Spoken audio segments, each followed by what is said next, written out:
रहीम, हम अपना आज का लेक्चर स्टार्ट करने लगे।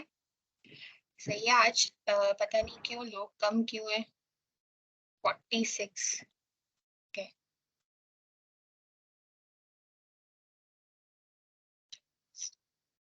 कल जो है हमने साइनॉप्सिस राइटिंग स्टार्ट की थी।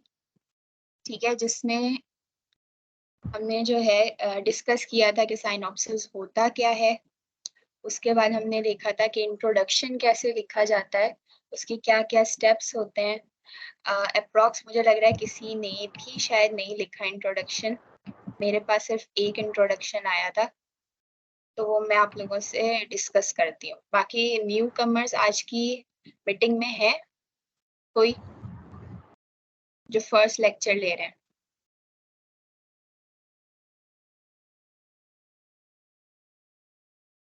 आई थिंक कोई है जो न्यू कमर है, तो हैंड रेस करे प्लीज।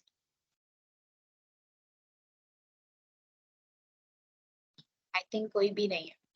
अच्छा चलो, हम लोग जो है इसी पहले जरा इंट्रोडक्शन को ही देख लेते हैं कि हमने इंट्रोडक्शन में क्या पढ़ा था। ये सबसे पहले जो है हम सिंपली जो है क्या करते हैं कि एक टॉपिक, कोई सा भी जो टॉपिक है उससे रिलेटेड एक जनरल बात करेंगे। ठीक है, जिसमें उसकी डेफिनेशन आ सकती है, उसका प्रिवेलेंस आ सकती है कि पूरे वर्ल्ड वाइड क्या ग्लोबली उसकी क्या प्रिवेलेंस है। फिर आहिस्ता आहिस्ता हम अपने रीजन की तरफ लेके आ सकते हैं कि इन केस अगर हमारे रीजन में उसकी प्रिवेलेंस चेक हुई हुई है तो वो हम बता देंगे कि ये यहाँ पे भी काम हुआ है। फिर उसके बाद हम आगे बढ़ते हैं तो हम बताते हैं उन लोगों को कि भाई अब इस टॉपिक के ऊपर पहले से क्या क्या रिसर्चेस हुई हुई है, करंट बैकग्राउंड जितनी भी रिसर्चेस हुई हुई है हम उसको एक्सप्लेन करना शुरू करते हैं। ठीक है, सेकंड पैराग्राफ हमारा इस तरीके से स्टार्ट होता है। मजीद अगला पैराग्राफ भी हम कोशिश करते हैं कि इसी तरीके से जो भी रिसर्चेस हुई हुई है, फॉर्मल रिसर्चेस, हम उन्हीं के ऊपर जाएं। सही है। फिर आहिस्ता आहिस्ता हमने ये बात कर ली, उसके बाद हम अपना ऑब्जेक्टिव रखते हैं, जो के बाद हमने आगे या जो भी एम है हमारा, हमारी पूरी रिसर्च का, हम उस पे बात करना शुरू करते हैं। सही है। एंड हम इस तरीके से करते हैं कि ये रिसर्च हमें क्या फायदा देगी, इसका क्या काम आएगा आगे। ठीक है, क्या क्या इसके फायदे हो सकते हैं, गवर्नमेंट इस लेवल पे इस रिसर्च को देख के क्या कर सकती है, या इंडिविजुअल लेवल पे क्या फायदा होगा। ठीक है, ये सारी चीजें आ जाती हैं। एंड जो होता है वो आउटकम से आता है कि आपकी रिसर्च बाद में क्या काम करेगी। सही। तो ये एक मेरे पास इंट्रोडक्शन आया था, तो मैंने सोचा कि साथ ही इनको मैंने नहीं बताया था कि क्या मसला है इसमें, तो देखते हैं इसमें क्या मसला है। ठीक है,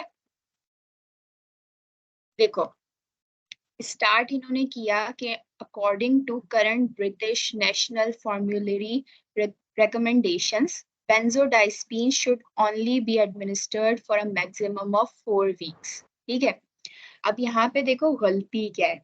इसमें गलती ये है कि इन्होंने जो फर्स्ट लाइन स्टार्ट की है वो एक क्या किया, एक नॉर्म मतलब कोई भी रिकमेंडेशन उठा के उसका उन्होंने लिख दिया कि ये 4 वीक्स में करते हैं। ठीक, मतलब 4 वीक्स जो होती है इसकी मैक्सिमम एडमिनिस्ट्रेशन के लिए की जाती है।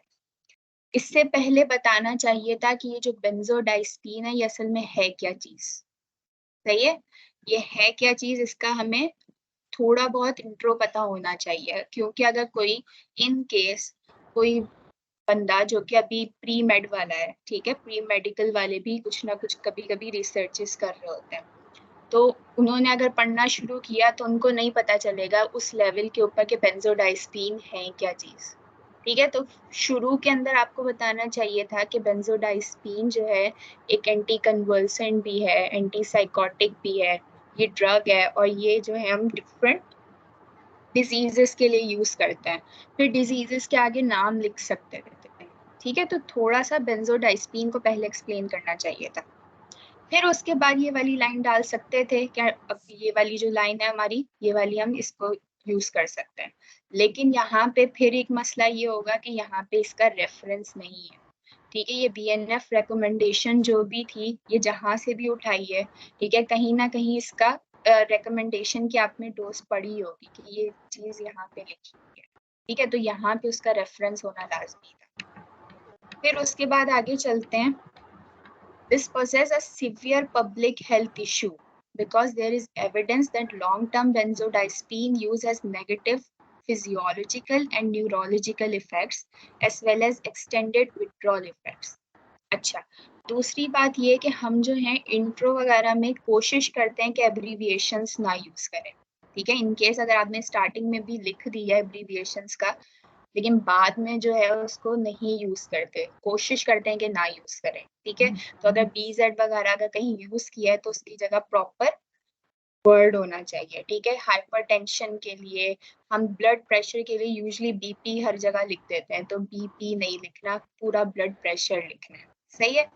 अच्छा, यहाँ में मसला ये था कि यहाँ पे पहले इसको बताना चाहिए था ये जो है थोड़े बहुत ना इसके फायदे पहले शुरू करते हैं, ठीक है, कि इसके ये फायदे हैं, फिर उसके बाद थोड़ा सा अपने टॉपिक से रिलेटेड आ जाते हैं कि इसके नेगेटिव इम्पैक्ट्स क्या क्या थे, ठीक है। तो सेकंड लाइन से ही उसके नेगेटिव इम्पैक्ट्स शो नहीं करना शुरू करो, ठीक है, ताकि फिर, क्योंकि क्या होगा कि जितना शॉर्ट रखोगे उतना ही आपका फिर इंट्रोडक्शन जो होगा वो कंप्रेस्ड हुआ होगा, छोटा मिलेगा आपको, ठीक है। तो शुरू में थोड़ा सा उसको जनरलाइज करने की कोशिश करो, यहाँ पे 2-3 फायदे डालते हैं बेंजोडाइज़पीन के, ठीक है, फिर उसके बाद उसके नेगेटिव चीजों के ऊपर आना शुरू। ये अच्छा है। 2017 study in England suggests that more than 250,000 people in England are taking benzodiazepine medications for longer than prescribed 2 to 5 week duration. अच्छा, नीचे चलते हैं। फिर लिखा हुआ है amnesia is a typical side effect of all benzodiazepines and both psychomotor cognitive, ये भी सही है। अच्छा, ये वाली बात जो है ना, ये मुझे समझ नहीं आई थी। इसमें लिखा हुआ है कि बेंजोडाइज़पीन abuse often known as chemical coping occurs when patients use drugs to treat themselves for depression or anxiety symptoms that are underlying. A study report stated that adults who live alone have inadequate coping mechanisms and little social support. सही है। यहाँ पे बात करना ये चाह रही है कि बेंजोडाइज़पीन्स को जो हम अब्यूज वगैरह के लिए भी यूज कर सकें, तो पहले जनरल टर्म लिखनी चाहिए थी कि बेंजोडाइज़पीन जो है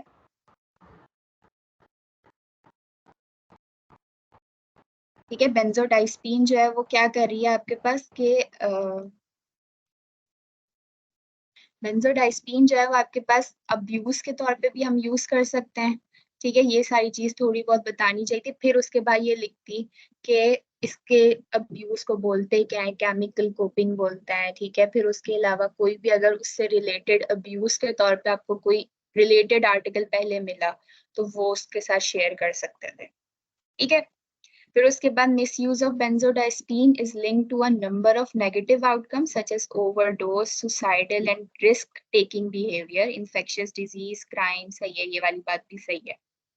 Benzodiazepine have been linked to suicide and poisoning deaths among other fatalities. देखो, एक बात अगर पहले ऊपर कर दिया कि ये सुसाइड के लिए यूज हो रहा है, तो बाद में फिर से एक और दफा सुसाइड का वर्ड यूज करने की जरूरत नहीं है या उसको लिंक करने की जरूरत नहीं है, सही।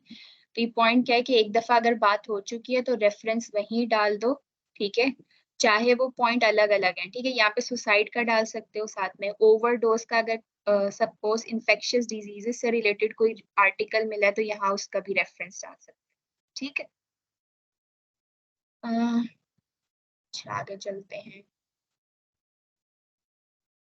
अच्छा, ये वाली लाइन देखो क्या लिखा हुआ है, through improved evidence based practice as well as monitoring control there is a clear need to lower inappropriate benzodiazepine usage and associated damage in Canada.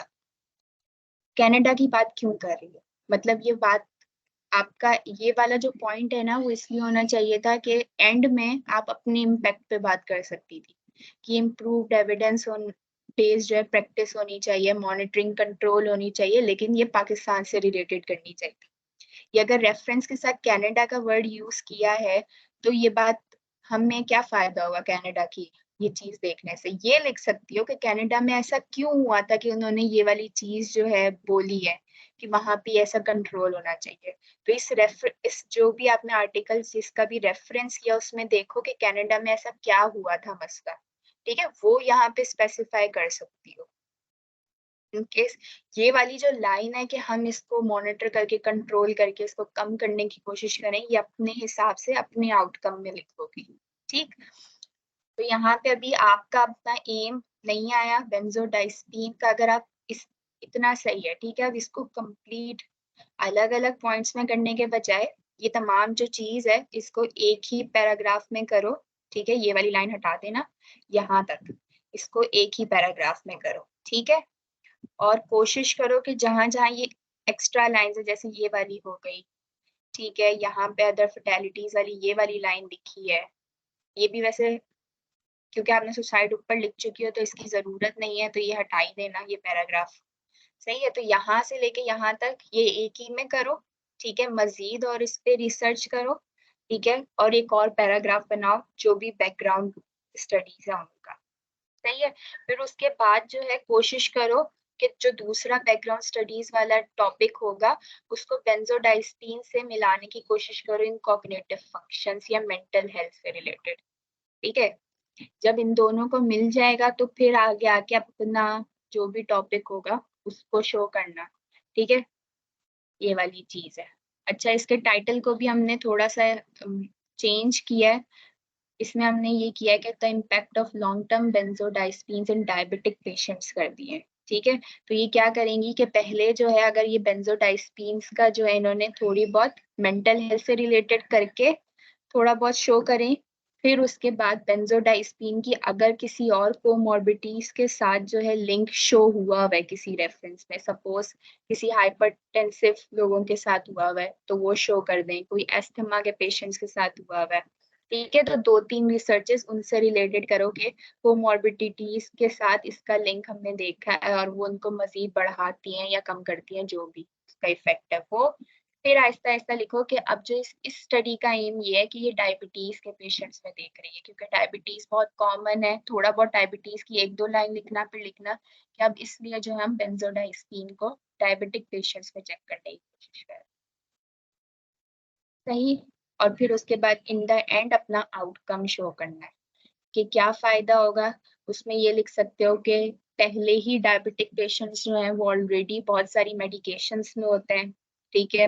Already उनके ऊपर बहुत सारे ड्रग्स के साइड इफेक्ट्स हो सकते हैं, ठीक है। तो एडिशनली किसी और ड्रग का साइड इफेक्ट अगर उनके लिए खराब हो रहा है या इंटरेक्शन कर रहा है तो वो उस चीज को मिनिमाइज करना चाहिए, इसके लिए ऑल्टरनेटिव ट्रीटमेंट्स लेनी चाहिए, ठीक है। या अगर वो छोड़ना चाह रहे हैं या किसी और ड्रग पे आना चाह रहे हैं तो जो भी आपके जहन में चीज आ रही है वो फिर आउटकम में आ जाएगी, सही है। Hope so. एक और करें रिव्यू या अपने टॉपिक आज की तरफ चलें? मेरे पास फिलहाल अभी कोई भी नहीं है। हैंड मैं रेज एक्सक्यूज करो नहीं, आवाज आ रही है? जी। ये हमने भी जी मैडम आपको भेज दिया है एक अभी इंट्रोडक्शन, वो प्लीज रिव्यू कर दें। व्हाट्सअप कर दिया हमने। व्हाट्सएप किया है, अच्छा। मुझे व्हाट्सएप खोलना पड़ेगा। ऐसा करते हैं एंड में बाकी जो टाइम बचेगा ना मैं उसमें व्हाट्सएप खोल के प्रॉपरली फिर जो जितने भी अगर किसी ने मुझे भेजे हैं या इसमें बस 2 किसी का है तो वो फिर हम एंड में देख लेते हैं, ठीक है। आज के टॉपिक की तरफ चलते हैं।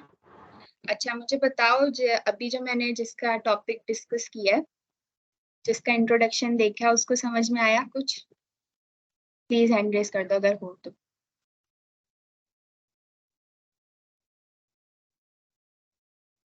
सही है, चलो आज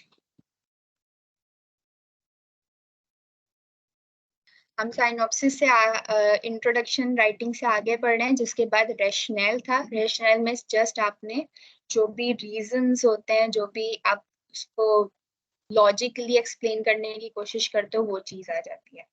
फिर उसके बाद नेक्स्ट हेडिंग है ऑब्जेक्टिव्स की,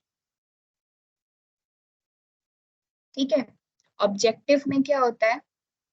ये objective is an intent of what the researcher wants to do stated in clear measurable terms, ठीक है। इसमें सिंपली हम क्या करते हैं, ये देखो दूसरा पॉइंट भी पढ़ो। Objectives are written in action words जिसमें टू डिटरमाइन टू कंपेयर, सही। अब देखो ऑब्जेक्टिव्स क्या होते हैं, 2-3 लाइनों के अंदर हम क्या करते हैं अलग अलग ऑब्जेक्टिव बयान करना शुरू करते हैं कि हमारी रिसर्च का ये मकसद है, ठीक है। स्टार्ट कैसे करोगे? To determine, to compare, to evaluate, ठीक है, ये चीजें वर्ड यूज करते हैं। टू डेट, अच्छा जैसे सपोज मैं आप लोगों को दिखाती हूँ, इसके पहले वाली भी देखते हैं पहले कि इसमें ऑब्जेक्टिव्स में हम करते हैं क्या। देखो, ऑब्जेक्टिव लिखने का जो तरीका होता है ना, वो डिपेंड करता है इस एक्रोनियम के ऊपर। इसको हमने शो किया हुआ है स्मार्ट से, ठीक है। जितनी यूजुअली हम लोग इस स्मार्ट की कैटेगरी पे अपना ऑब्जेक्टिव लिख रहे होते हैं। स्मार्ट में क्या है? एस का मतलब होता है स्पेसिफिक, ठीक है, मतलब वो इधर उधर ना हो, एक ही ऑब्जेक्टिव के अंदर कम से कम या ज्यादा से ज्यादा दो वेरिएबल्स जो है वो यूज किए हुए हो, दो चीजों में बात की हुई हो, ठीक है। मतलब बहुत ज्यादा उसको लंबा ना किया वो, दो लाइनें मैक्सिमम होती हैं, इससे ज्यादा लंबा एक ऑब्जेक्टिव नहीं होता, सही है। स्पेसिफिक होना चाहिए थोड़ा। फिर उसके बाद मेजरेबल हो, ठीक है। मेजरेबल का मतलब क्या होता है कि उसको इन टर्म्स क्या आप लिखो कि मैं इसको, जैसे प्रिवेलेंस हो गई, प्रिवेलेंस को आप मेजर कर सकते हो, ठीक है। फ्रीक्वेंसी किसी चीज की अगर देख रहे हो तो वो मेजर कर सकते हो, ठीक है। दो चीजों को कंपेयर करके, कंपेयर करने के लिए भी उसको कुछ ना कुछ चीज उसकी मेजर करोगे तो वो चीज भी मेजरेबल में आ जाएगी। तो उसमें मेजरेबल का भी एक कंपोनेंट होना चाहिए। इसके अलावा अचीवेबल होनी चाहिए, ठीक है। ऐसा ना हो कि कोई भी ऐसा ऑब्जेक्टिव रख दिया जो आप कर ही ना पाओ, ठीक है। सपोज मैंने रख दिया कि जो है मैं किसी का ही ले लेते हैं कि बेंजोडाइजेपीन्स के जो है मैं इफेक्ट्स जो है चेक कर रही हूँ ऑटिज्म के पेशेंट्स के ऊपर, सही है। तो ऑटिज्म के पेशेंट्स बहुत कम क्वांटिटी में ऐसे होंगे जो बेंजोडाइजेपीन्स वगैरह ले रहे होंगे, सही। तो ऐसा टॉपिक हो जो आपके लिए खुद के लिए अचीवेबल हो, सही है, फीजेबल हो। चैलेंजिंग हो सकता है कि मुश्किल से मिले, लेकिन आसान, थोड़ा बहुत आसान हो, आप अप्रोच कर सको उस चीज को, ठीक है। रेलेवेंट होना चाहिए, आपका जो टाइटल है उससे रेलेवेंट चीज हो। सपोज मैं टाइटल में कोई और बात कर रही हूँ और नीचे ऑब्जेक्टिव कोई और लिख रही हूँ, तो ऐसा नहीं होता। फिर तीस आखिरी जो है वो टाइम बेस्ड है, पांचवी चीज, ठीक है। इसमें क्या होता है कि जो है एंड में आप लिखो कि सब टाइम बेस्ड को मैं कैसे एक्सप्लेन करूँ। चलो मैं एग्जाम्पल से करती हूँ। बाकी ये देखो कि अगर इन पांचों में से अगर आप किसी भी चार क्राइटेरिया पे भी फुलफिल हो रहे हो तो ये आपका ऑब्जेक्टिव अच्छा होगा। So try at least four aspects of SMART in your objective. आओ एग्जाम्पल्स देखते हैं।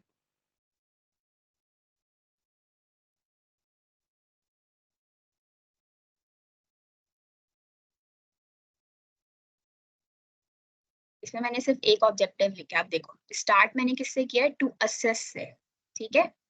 Assess the correlation between forward head protrusion and rounded shoulders, ठीक है। ये एक मेजरेबल चीज है दोनों, ठीक है। फॉरवर्ड हेड प्रोट्रूजन भी और राउंडेड शोल्डर्स भी। फिर उसके बाद with various sleeping positions in under graduate medical students aged 18 to 25।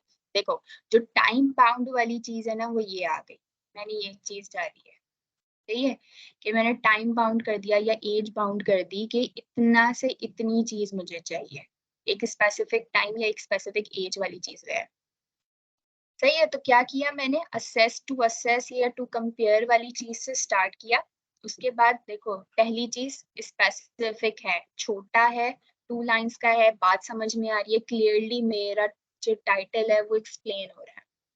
फिर दूसरी चीज स्मार्ट में क्या थी? एम से मेजरेबल थी, तो दोनों चीजें आ रही हैं, फॉरवर्ड हेड प्रोट्रूजन और राउंडेड शोल्डर्स दोनों मेजर किए जा सकते हैं। ए से अचीवेबल है, आराम से मैं मेडिकल स्टूडेंट्स को, अंडर ग्रेजुएट मेडिकल स्टूडेंट्स को आराम से अप्रोच कर सकती हूँ, ठीक है। फिर उसके बाद आर से आता है रेलेवेंट, टॉपिक से रिलेटेड है, टॉपिक भी मेरा यही था, टाइटल, सही है। अब आ जाते हैं आगे, टी से टाइम बाउंड भी है, सही। तो ये सारी चीजें मेरी इसमें कवर हो रही हैं। इसी तरीके से एक और देख लेते हैं।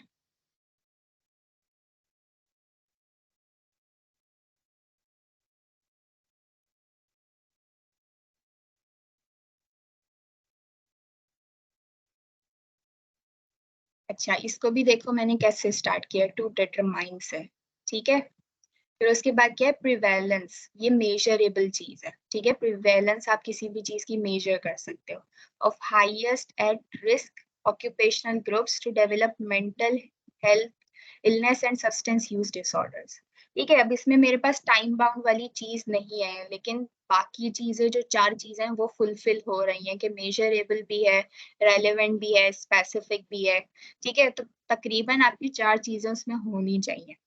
फिर उसके बाद दूसरा वाला देखो, to assess possible norms involve behind not seeking help related to mental illness is substance use in different professional cultures.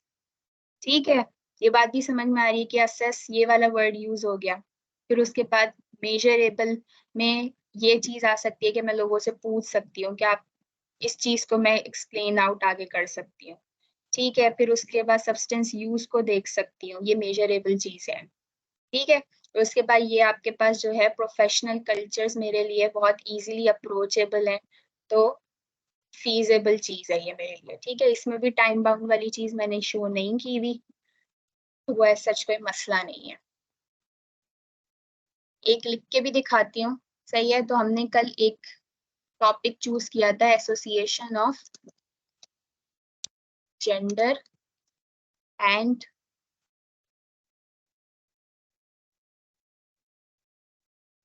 Supplement use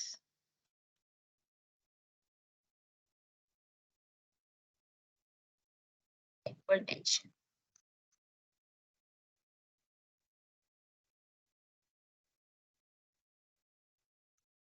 सही है, अब मैं इसके ऑब्जेक्टिव्स लिखना शुरू करेंगे। फर्स्ट ऑब्जेक्टिव कैसे लिखूंगी, सबसे पहले तो मैं क्या करती हूँ कि इस पर थोड़ा 2-3 लिख के दिखाती हूँ इसी टॉपिक में से। ठीक है, तो पहला देखो मैं क्या लिख रही हूँ। पहला मैं लिखती हूँ to determine gender based difference in use of supplement intake. ठीक है, तो सबसे पहले तो मैं ये चेक करूंगी कि जेंडर बेस्ड मसला क्या, मेल ज्यादा लेते हैं फीमेल ज्यादा लेती हैं। ठीक है, तो वो चीज चेक कर ली कि सब यूज ऑफ सप्लीमेंट जो है वो आपके पास जेंडर बेस्ड में क्या डिफरेंसेस आ रहे हैं। ये एक ऑब्जेक्टिव हो गया मेरा, सही है। फिर मैं दूसरा ऑब्जेक्टिव ये लिख सकती हूँ कि जो है to compare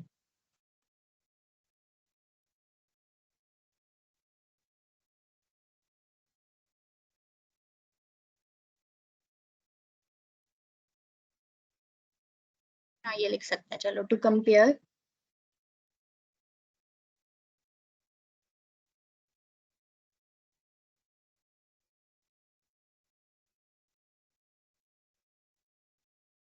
prevalence of hypertension induced by supplements in males and females। ठीक है, एक चीज ये हो गई, ये कर लिया। अब एक और चीज मैं ये कर सकती हूँ कि इस चीज को टाइम बाउंड भी कर सकती हूँ। ठीक है, इसी चीज को अगर मैं ये लिखूं, to compare prevalence of hypertension induced by supplements in males and females.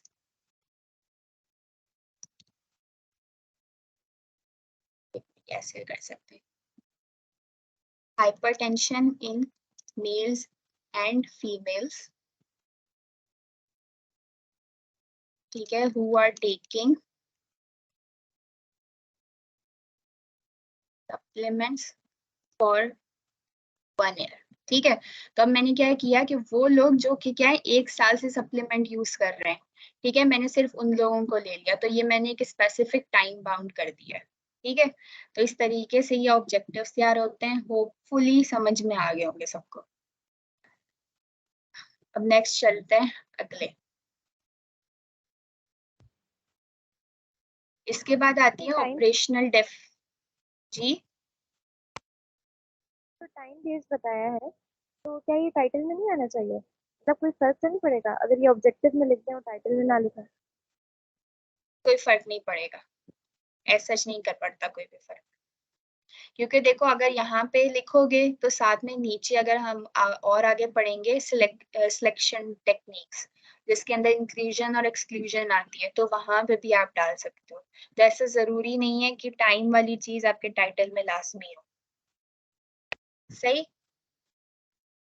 अच्छा, इसके बाद नेक्स्ट है ऑपरेशनल डेफिनेशन।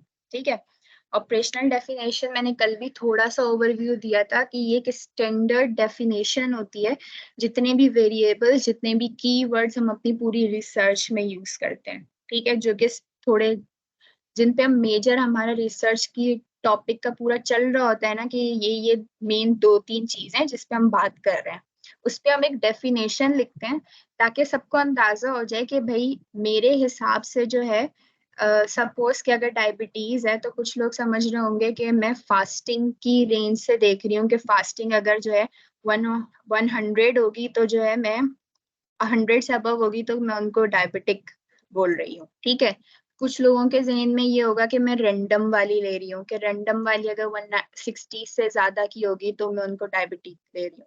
ठीक है, तो मैं एक स्पेसिफाई कर दूंगी कि मैं डायबिटीज के पेशेंट्स उन लोगों को ले रही हूँ जो कि फास्टिंग ब्लड से रिलेटेड होगी। ठीक है, फास्टिंग ब्लड की ये रेंज है, जिससे अगर ज्यादा होगी तो मैं उन लोगों को डायबिटिक पेशेंट्स में लूंगी।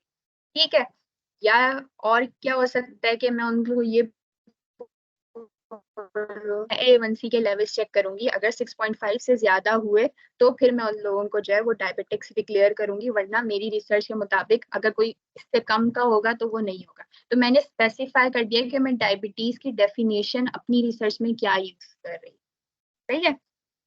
अच्छा, यहाँ पे ऑपरेशनल डेफिनेशन कोई भी लिखोगे, ये अपनी मर्जी से नहीं लिख सकते। सपोज अगर मैंने डायबिटीज की कोई रेफरेंस रेंज लिखी है तो ये कहीं ना कहीं स्टैंडर्ड डेफिनेशन मौजूद होगी। ठीक है, गूगल के ऊपर या किसी भी आर्टिकल के ऊपर, तो यहाँ पे इसका रेफरेंस देना लाजमी तौर पे। सपोज इसी टॉपिक को लेके चलते हैं, जो हमारा टॉपिक था इस पे सर्च करते हैं। सही है, तो अगर मैं हाइपरटेंशन से रिलेटेड लिखूं तो मैं क्या करती हूँ, ऑपरेशनल डेफिनेशन सिंपली ये लिखती हूँ कि definition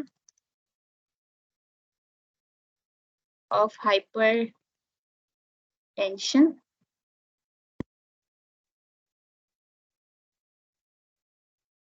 with reference of article. ठीक है, तो ये देखो ये आ गया, मैं यही वाला उठा लेती हूँ।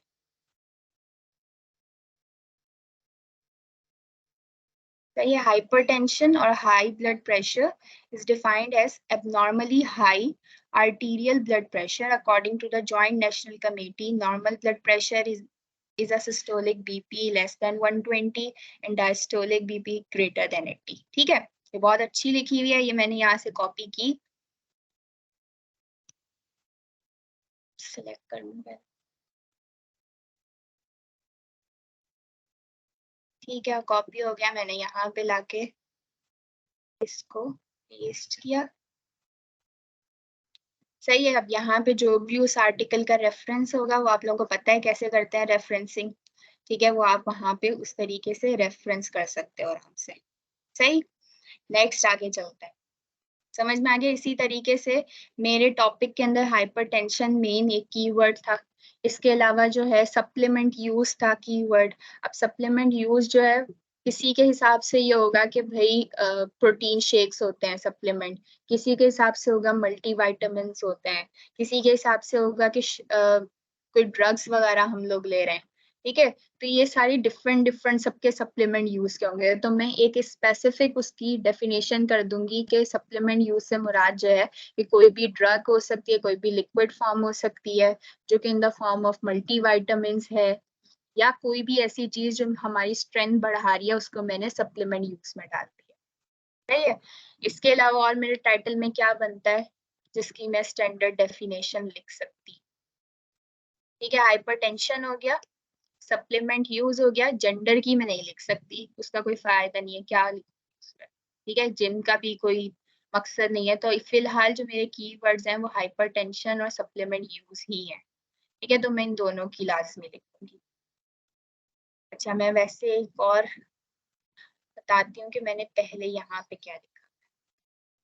अच्छा, जो मेरा ये टॉपिक था इसके अंदर जो कीवर्ड्स है मेरे वो मेंटल हेल्थ इश्यूज थे, सब्सटेंस यूज डिसऑर्डर्स थे, ठीक है, ये 2 चीजें थी। तो देखते हैं इस पे हमने क्या लिखा है। ये देखो, मेंटल हेल्थ पे पहले मैंने लिख दी, क्योंकि देखो डायरेक्ट मुझे जो है ना कहीं पे भी ये नहीं मिला था, मेंटल हेल्थ इश्यूज मुझे कहीं पे नहीं मिले थे। तो पहले मैंने क्या किया, मेंटल हेल्थ ले ली, उसको मैंने जो है उसकी ऑपरेशनल डेफिनेशन जो है वो इस तरीके से, अच्छा इसकी ऑपरेशनल डेफिनेशन मैंने इस तरीके से लिखी, इसका रेफरेंस दे दिया यहाँ पे, सही है। फिर उसके बाद मैंने इलनेसेस के अंदर 2 जो मेन जिन पे मैंने पूरे इंट्रो में बात की हुई थी, डिप्रेशन और एंजाइटी, उनको अलग अलग करके लिख दिया। तो डिप्रेशन की डेफिनेशन लिख दी और उसका एक रेफरेंस दे दिया, एंजाइटी की डेफिनेशन लिख के उसका एक रेफरेंस दे दिया, सही। अब इसी तरीके से नीचे चलते हैं। तो सब्सटेंस यूज डिसऑर्डर्स पे भी मैंने एक पूरी कि क्या होता है और मैं क्या चाह रही हूँ अपनी रिजल्ट से रिलेटेड वो लिखा और उसका रेफरेंस दे दिया, सही है। चलते हैं एक और में। अच्छा इसमें देखो क्या लिखा हुआ है कि टाइटल क्या है, evaluating correlation of sleeping positions with rounded shoulders. अब देखो स्लीपिंग पोजीशंस मेरे हिसाब से कौन सी वाली हैं, इसके बारे में लिखूंगी। राउंडेड शोल्डर्स क्या है, कितना वैल्यू है जो मैं डायग्नोस्टिक करार दे रही हूँ, ठीक है, वो लिखूंगी। फॉरवर्ड हेड प्रोट्रूजन की मैं डायग्नोस्टिक वैल्यूज और होता क्या है ये बात लिखूंगी। उसके अलावा अंडर ग्रेजुएट स्टूडेंट्स हैं, ये फालतू बात है और बाकी कोई कीवर्ड्स नहीं है। तो यहाँ से मेरे 3 कीवर्ड्स बन रहे हैं, तो ये नीचे चलता है।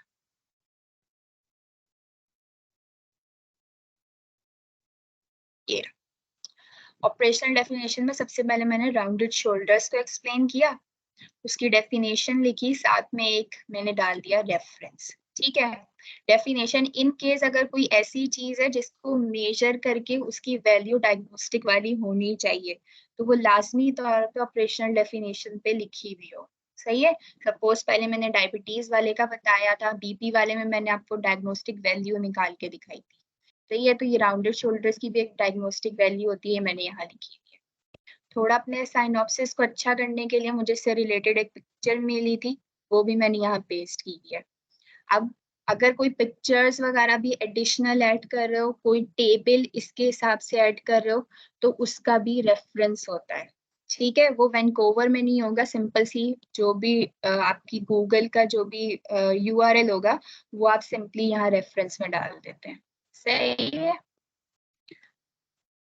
अब देखो यहाँ पे ये मैंने फॉरवर्ड हेड पोस्चर से रिलेटेड डेफिनेशन इसकी जो भी लिखी है उसका जो रेफरेंस डाला है, ठीक है। फिर उसके बाद यहाँ पिक्चर इसकी शो की है तो उसका भी रेफरेंस डाला है।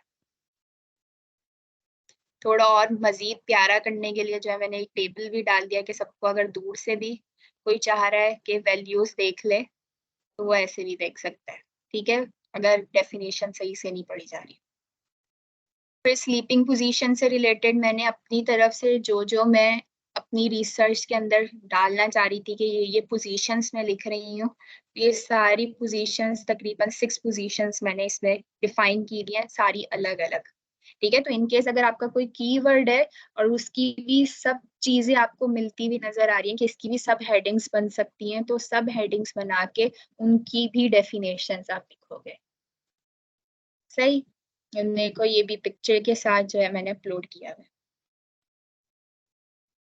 आगे चलते हैं। हाइपोथेसिस क्या होता है? हाइपोथेसिस, आप रिसर्च करने से पहले जो चीज आप चाह रहे हो कि आपने, ठीक है, जो चीज भी आप चाह रहे हो कि मैंने इसको जो है मैं चाह रही हूँ कि मेरे जो रिजल्ट्स हैं वो ये आने चाहिए, ठीक है। तो मैं एक गेस दे देती हूँ कि सपोज कि अगर जो मेरा ये वाला टॉपिक था मैं इससे रिलेटेड देती हूँ कि मेल्स में जो है हाइपरटेंशन, जो सप्लीमेंट यूज की वजह से हाइपरटेंशन जो है वो ज्यादा होगी। ऐसा क्यों मैंने बोला, मैंने इसलिए बोला कि सप्लीमेंट यूज जो है मैंने एक रेफरेंस में देखा हुआ है कि वो मेल्स में ज्यादा होता है, ठीक है। तो मैं अपनी तरफ से अभी एक हाइपोथेसिस बना रही हूँ कि उनमें हाइपरटेंशन भी जो होगी, क्योंकि वो सप्लीमेंट यूज ज्यादा कर रहे हैं, तो सप्लीमेंट यूज की वजह से हाइपरटेंशन भी मिलेगी, ठीक है। तो मेल्स इसको मैं प्रेफर कर दिया कि कंपेयर टू फीमेल्स उनमें ज्यादा होगी। तो ये जो भी बात बोली है ये प्रूव नहीं है, ठीक है, तो जो भी बाद में लिखूंगी ये हाइपोथेसिस है। अच्छा, अब हाइपोथेसिस की डेफिनेशन पढ़ लेते हैं कि researchers formulate a hypothesis as an expectation concerning the relationship between the variables in the research project. ठीक है, जो भी वेरिएबल्स हैं उनके दरमियान में सपोज अगर मैं दो चीजों का एसोसिएशन बना रही हूँ तो मैं बोलूंगी group A is associated with group B. ठीक है, तो ये मेरी एक हाइपोथेसिस है, मैं जो चाह रही हूँ कि ये रिजल्ट आ जाए। अब दो टाइप्स की हाइपोथेसिस होती है, एक नल होती है और एक ऑल्टरनेट या ऑल्टरनेटिव भी बोलते हैं इसको। ठीक है, अब देखते हैं क्या होती है नल। वर्ड से समझ में आ रहा है कि नल का मतलब होता है जीरो। ठीक है, तो जीरो का मतलब ये है कि जो दो वेरिएबल्स मैं स्टडी कर रही हूँ उन दोनों के दरमियान में कोई भी रिलेशनशिप नहीं है। ठीक है, नल हाइपोथेसिस को अगर मैं लिखूं तो ये क्या करूंगी, सपोज अगर एग्जाम्पल से देखें तो मैं लिखती हूँ कि लाइक स्लीपिंग पोस्चर्स वाला लिख लेती हूँ। ठीक है, अगर मैंने पहले रिसर्च लिखने से पहले मेरी एक हाइपोथेसिस मैंने ये लिखी कि जो है स्लीपिंग पोजीशंस का कोई भी एसोसिएशन नहीं है राउंडेड शोल्डर्स या फॉरवर्ड हेड प्रोट्रूजन से। ठीक है, तो ये मेरी एक नल हाइपोथेसिस है। राइट, इसके मुकाबले में जो ऑल्टरनेटिव वाली होती है उसमें ये होता है कि आपके पास ये बोलती है कि दो चीजों का रिलेशनशिप आपस में है। ठीक है, अगर नल नहीं होगा तो इसका कोई ना कोई तो ऑल्टरनेट होगा ना, तो इसलिए इसका नाम ऑल्टरनेटिव हमने रख दिया कि कोई ना कोई इसमें रिलेशनशिप होगा। बात समझ में आ रही है, नल के अंदर दो वेरिएबल्स में आपको कोई भी रिलेशनशिप नहीं मिलेगा। तो अगर कोई नल हाइपोथेसिस लिख रहा है तो उसमें there is no relationship between two phenomena under consideration और that there is no association between two groups. Alternative hypothesis states that there is a relationship between two selected variables in a study. सही है, ये association वाली कहानी है। हम कुछ cross sectional studies में कंपैरिजन कर रहे होते हैं। ठीक है, तो कंपैरिजन वाली में क्या होगा कि अगर मैं एक स्टडी कर रही हूँ जिसमें मैं कंपेयर कर रही हूँ मेथड ए को मेथड बी के साथ। ठीक है, and both methods are equally good. अगर मैं बोलूं कि एक बंदा है जो कि ड्रग्स ले रहा है और एक बंदा वो है जो कि फिजिकली एक्सरसाइज वगैरह करने से सही हो रहा है। ठीक है, और इन दोनों का मैं रिलेशनशिप चेक कर रही हूँ कि ड्रग्स से ज्यादा फायदा हो रहा है या फिजिकल एक्सरसाइज से। ठीक है, और इन केस जो है मैं पहले ये बोल दूं कि दोनों इक्वली सही होंगे, तो ये मैं एक नल हाइपोथेसिस दे रही हूँ कि मैं दोनों को इक्वल बोल रही हूँ। इन केस अगर मैं ये बोलूं कि नहीं भाई ड्रग्स की ज्यादा अच्छा फायदा होगा, कि मैं बोल दूंगी मेथड ए जो है वो सुपीरियर है, या ये बोल दूं कि जो है मेथड बी जो है वो इंफीरियर है, सपोज एक्सरसाइज जो है वो सही नहीं है, ड्रग्स ज्यादा अच्छी है, तो ये मेरी एक ऑल्टरनेटिव हाइपोथेसिस होगी। अच्छा, हम अपने साइनॉप्सिस वगैरह में ये रिसर्च करने से पहले कौन सी हाइपोथेसिस लिखते हैं, वो ये वाली होती है, ऑल्टरनेटिव लिखते हैं। सही है, ऑल्टरनेटिव क्यों लिखते हैं ये बताती हूँ। देखो यूजुअली जितनी भी साइनॉप्सिस वगैरह ये वाली मैं दिखाती हूँ इसमें भी मैंने एक ऑल्टरनेटिव ही लिखी है। क्या लिखा है, there is strong association of sleeping position with posterior disfigurements like forward head protrusion and rounded shoulders. दूसरी साइनॉप्सिस भी दिखाती हूँ जिसके अंदर देखो एक ये रही हाइपोथेसिस, इसको नीचे करते हैं। Workers in high stress occupation such as healthcare workers will have a higher incidence of mental health problems and substance use disorders compared to worker in less stressful occupations. ठीक है, तो ये मैंने कंपैरिजन वाली लिखी है, और कंपैरिजन वाले में मैंने एक ग्रुप को बोल दिया कि इसमें ज्यादा मुझे मिलेगा मेंटल इलनेस ज्यादा मिलेगी, या सब्सटेंस यूज डिसऑर्डर्स हमें इसमें ज्यादा मिलेंगे एज कम्पेयर टू दूसरे ग्रुप के। तो ये एक ऑल्टरनेटिव है। ठीक है, दूसरी वाली भी देखो, इसमें भी क्या है, टीचर्स या office workers will be more likely to seek help for mental health problems and substance use disorders compared to worker in blue collar occupations such as shopkeepers. ठीक है, तो इसमें भी मैंने क्या किया, कुछ ऑक्यूपेशंस को बोल दिया कि ये आराम से जो है जाके अपनी थेरेपी वगैरह करवा सकते हैं एज कम्पेयर टू जो शॉपकीपर्स वगैरह हैं या जो ब्लू कॉलर ऑक्यूपेशंस वाले हैं। तो ये भी ऑल्टरनेटिव हाइपोथेसिस है। ठीक है, तो आप लोगों ने भी अपने साइनॉप्सिस के अंदर ऑल्टरनेटिव वाली लिखते हैं। सही है। अब क्या होता है जब हम रिजल्ट्स लिखते हैं ना, सही, रिजल्ट्स जब हम अपने बनाते हैं तो कुछ टेस्ट रन करते हैं, ठीक है। तो वो टेस्ट जब हम रन करेंगे तो मैं उस वक्त जरा ज्यादा अच्छे से एक्सप्लेन करूंगी। अभी थोड़ा बहुत गाइडेंस के लिए समझो कि उसमें एक हम पी वैल्यू निकालते हैं, पी, पी फॉर पपाया, ठीक है। तो पी एक वैल्यू होती है, वो निकालते हैं। उसकी कुछ वैल्यूज आती हैं, अगर वो 0.05 से कम है, ठीक है, तो इसका मतलब होता है कि जो भी बात मैंने ये ऑल्टरनेटिव हाइपोथेसिस बोली थी, ठीक है, ये जो भी सपोज ये वाली जो भी मैंने हाइपोथेसिस बोली थी ये सही है, मतलब मैंने क्या किया, नल हाइपोथेसिस को रिजेक्ट कर दिया और मेरी ऑल्टरनेटिव वाली सही गई है, सही। इन केस अगर मेरी पी वैल्यू जो है वो ग्रेटर देन 0.05 आती है, ठीक है, तो उससे क्या होता है कि मेरी जो हाइपोथेसिस है वो नॉन सिग्निफिकेंट है, ठीक है। ये जो मैंने ऑल्टरनेटिव वाली दी है वो नॉन सिग्निफिकेंट है, और जो है नल हाइपोथेसिस जो होगी वो अप्रूव्ड हो जाएगी।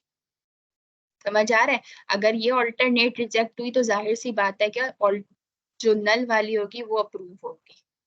तो ये बात याद रखनी है, जो पी वैल्यूज होती हैं हम यूजुअली जो है उससे देख रहे होते हैं कि हमने हमारी ऑल्टरनेट वाली सही है या नल वाली आ जाएगी।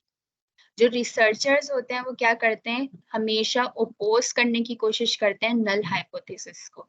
यहाँ पे भी मैं अपनी रिसर्च में मेरा पूरा फोकस यही होगा कि जो भी मेरे रिजल्ट्स आए वो ऐसे आए कि नल हाइपोथेसिस रिजेक्ट हो जाए और मेरी ये वाली हाइपोथेसिस एक्सेप्ट हो, मतलब ऑल्टरनेटिव। सही है, होप सो क्लियर। फिलहाल अब मुझे बताओ क्लियर हुआ है या नहीं, रेज योर हैंड्स। ये टी वाली बात दोबारा बता दो।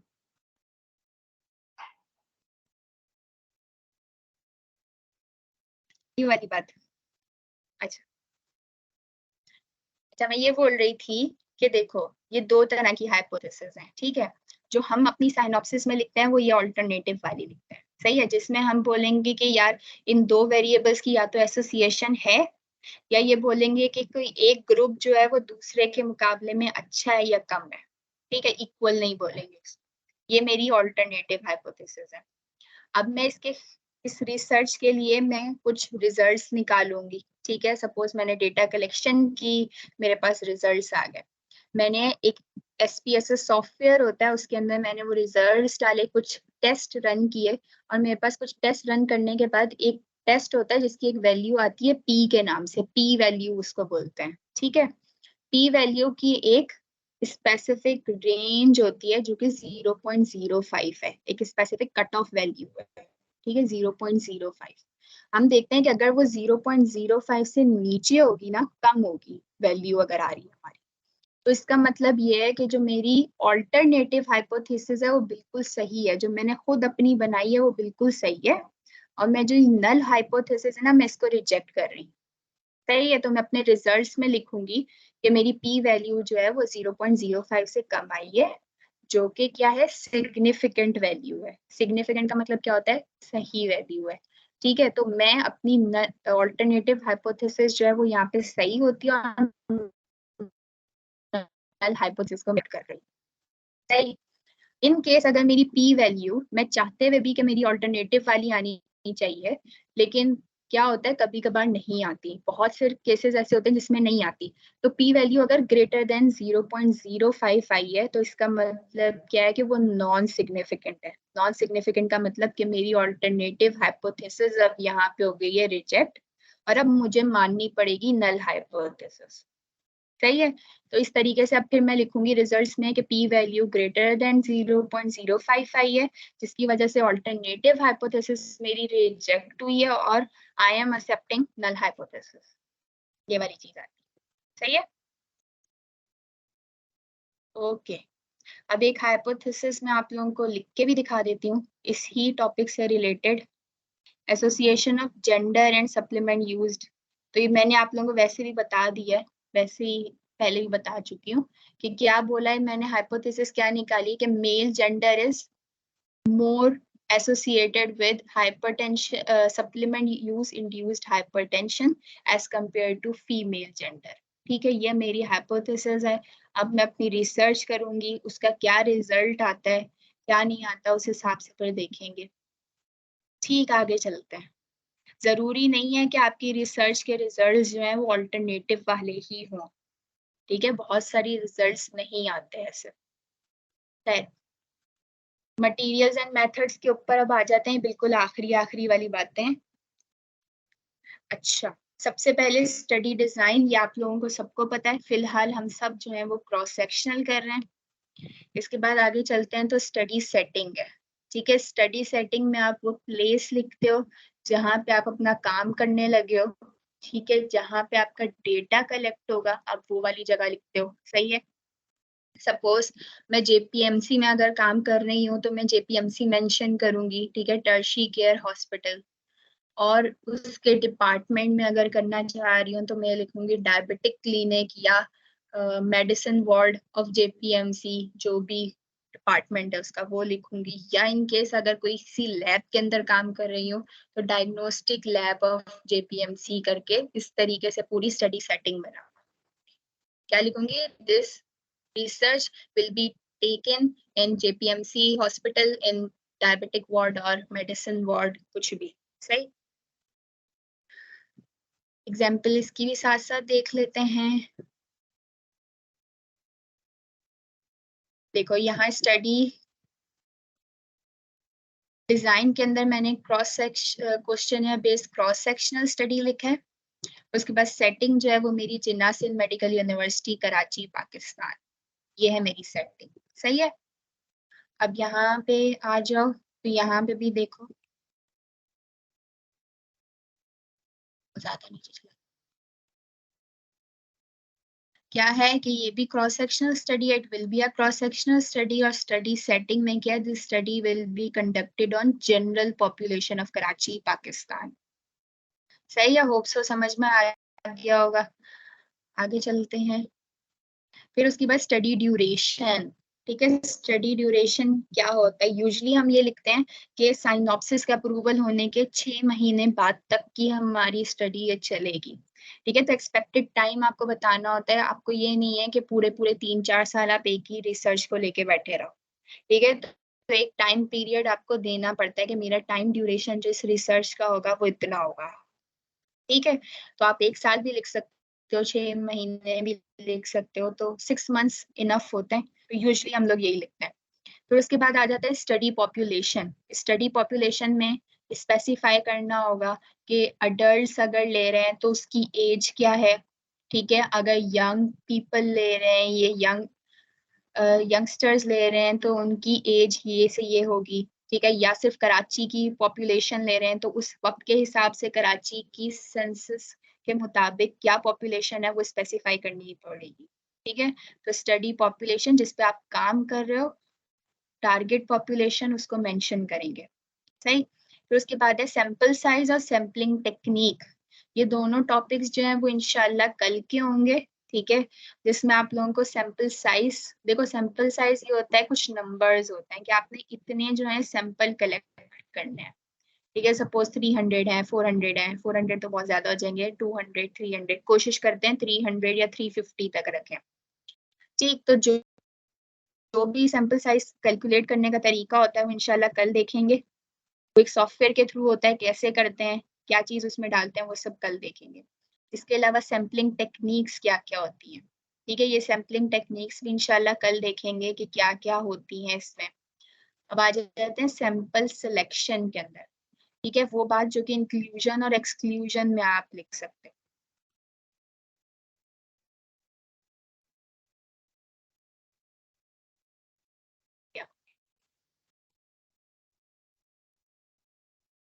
चलो आओ देखते हैं। ये कोई सैंपल साइज है, ये एक सॉफ्टवेयर है जिसका टेबल्स दिए हुए हैं, या इंशाल्लाह कल बताएंगे आप लोग को। सैंपलिंग टेक्निक्स तो भी आ जाओ सिलेक्शन, सैंपल सिलेक्शन पे। ठीक है, सबसे पहले इंक्लूजन क्राइटेरिया देखो। तो यहाँ सबसे पहले, क्योंकि मेरे अंडर ग्रेजुएट मेडिकल स्टूडेंट्स लिए, अच्छा इंक्लूजन में आप क्या क्या लिख सकते हो। एक तो पॉपुलेशन स्पेसिफाई कर सकते हो, ठीक है, कि मैं इन लोगों पे करी, साथ में एज मेंशन कर दो, ठीक है, तो एक पॉइंट इसका बन जाता है। फिर दूसरा पॉइंट देखो, मैंने ना उन लोगों का ले लिया है कि जिनको डायग्नोस्ड होगा ये मसला, दूसरा लिख दिया कि डायग्नोस्ड अगर हो जाएंगे फॉरवर्ड हेड प्रोट्रूजन तो फिर मैं उन लोगों को ले लूंगी।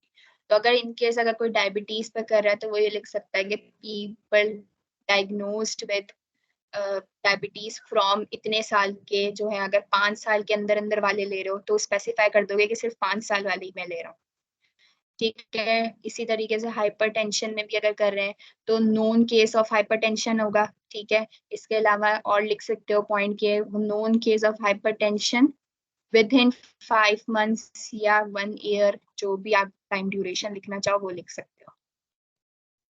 सही। इस तरीके से एक्सक्लूजन में क्या कर सकते हो, सिंपल सी बात है, सबसे पहले क्या करो, जितने भी कोमॉर्बिडिटीज एक्स्ट्रा होती है ना उन सबको पहले एक्सक्लूड आउट कर दिया करो, सही है। सपोज मैं डायबिटीज अगर कर रही हूँ तो मैं हाइपरटेंशन वालों को, ठीक है, तो मैं ये सिंपली लिख दूंगी कि कोई भी कार्डियोवैस्कुलर डिजीज वाले जो भी लोग हैं उनको मैं एक्सक्लूड आउट कर रही हूँ। फिर इसके अलावा कोई और मेंटल हेल्थ डिसऑर्डर्स उनको एक्सक्लूड आउट कर दिया, कोई लंग डिसऑर्डर्स या कोई और मसले, कोई डिफॉर्मिटीज वाले मसले, ठीक है, मैंने उन सबको एक्सक्लूड आउट कर दिया। अब यहाँ ये वाली रिसर्च जो थी वो मेरी मसल्स या स्पाइन से रिलेटेड थी, मैंने सबसे पहले क्या किया, जो नेक के, शोल्डर के या स्पाइनल पैथोलॉजी वाले थे मैंने उन सबको निकाल दिया, ताकि कोई अगर मसला इन चीजों की वजह से आ रहा है तो वो मेरी रिसर्च के अंदर मसला ना करे, ठीक है। इसके अलावा देखो कोई सर्जरी वाले लिख सकते हो आप लोग, ये पॉइंट ऐड कर सकते हो कि किसी भी बंदे की अगर हम उनको एक्सक्लूड आउट करते हैं, ठीक है, ये वाली बात लिख सकते हो। पीपल विद कंजेनाइटल मेलफॉर्मेशंस, ये वाली बात भी लिख सकते हैं। फिर इसके अलावा ये मोबाइल फोन वाली बात थी कि थोड़ा बहुत असर पड़ता था, क्योंकि मैंने रेफरेंसेस में लिखा हुआ है कि मोबाइल फोन की वजह से ये मसले होते हैं राउंडेड शोल्डर्स, तो मैंने यहाँ एक्सक्लूजन में भी लिख दिया कि अगर इस वाले मसले के साथ कोई आएगा तो उनको पहले ही एक्सक्लूड आउट कर दो, ठीक है। ऐसा लिख सकते हो कि वो रिस्क फैक्टर्स जो कि ऑलरेडी नोन है कि इनकी वजह से आप वाली रिसर्च में मसले आते हैं, तो उनको भी आप डायरेक्टली एक्सक्लूजन में लिख सकते हो, सही है। इसके अलावा एज ग्रुप लिख सकते हो, सपोज अगर अडल्ट का इंक्लूजन में लिखा है तो एक पॉइंट एक्सक्लूजन में ये लिख सकते हो कि मैं यंग्स को जो कि लेस देन इतनी एज के, मैं उनको एक्सक्लूड आउट कर रही हूँ, या ग्रेटर देन 35 वाले मैं उनको एक्सक्लूड आउट कर रही हूँ, तो एक एज पे भी दोनों जगह पॉइंट बन सकता है आराम से, ठीक।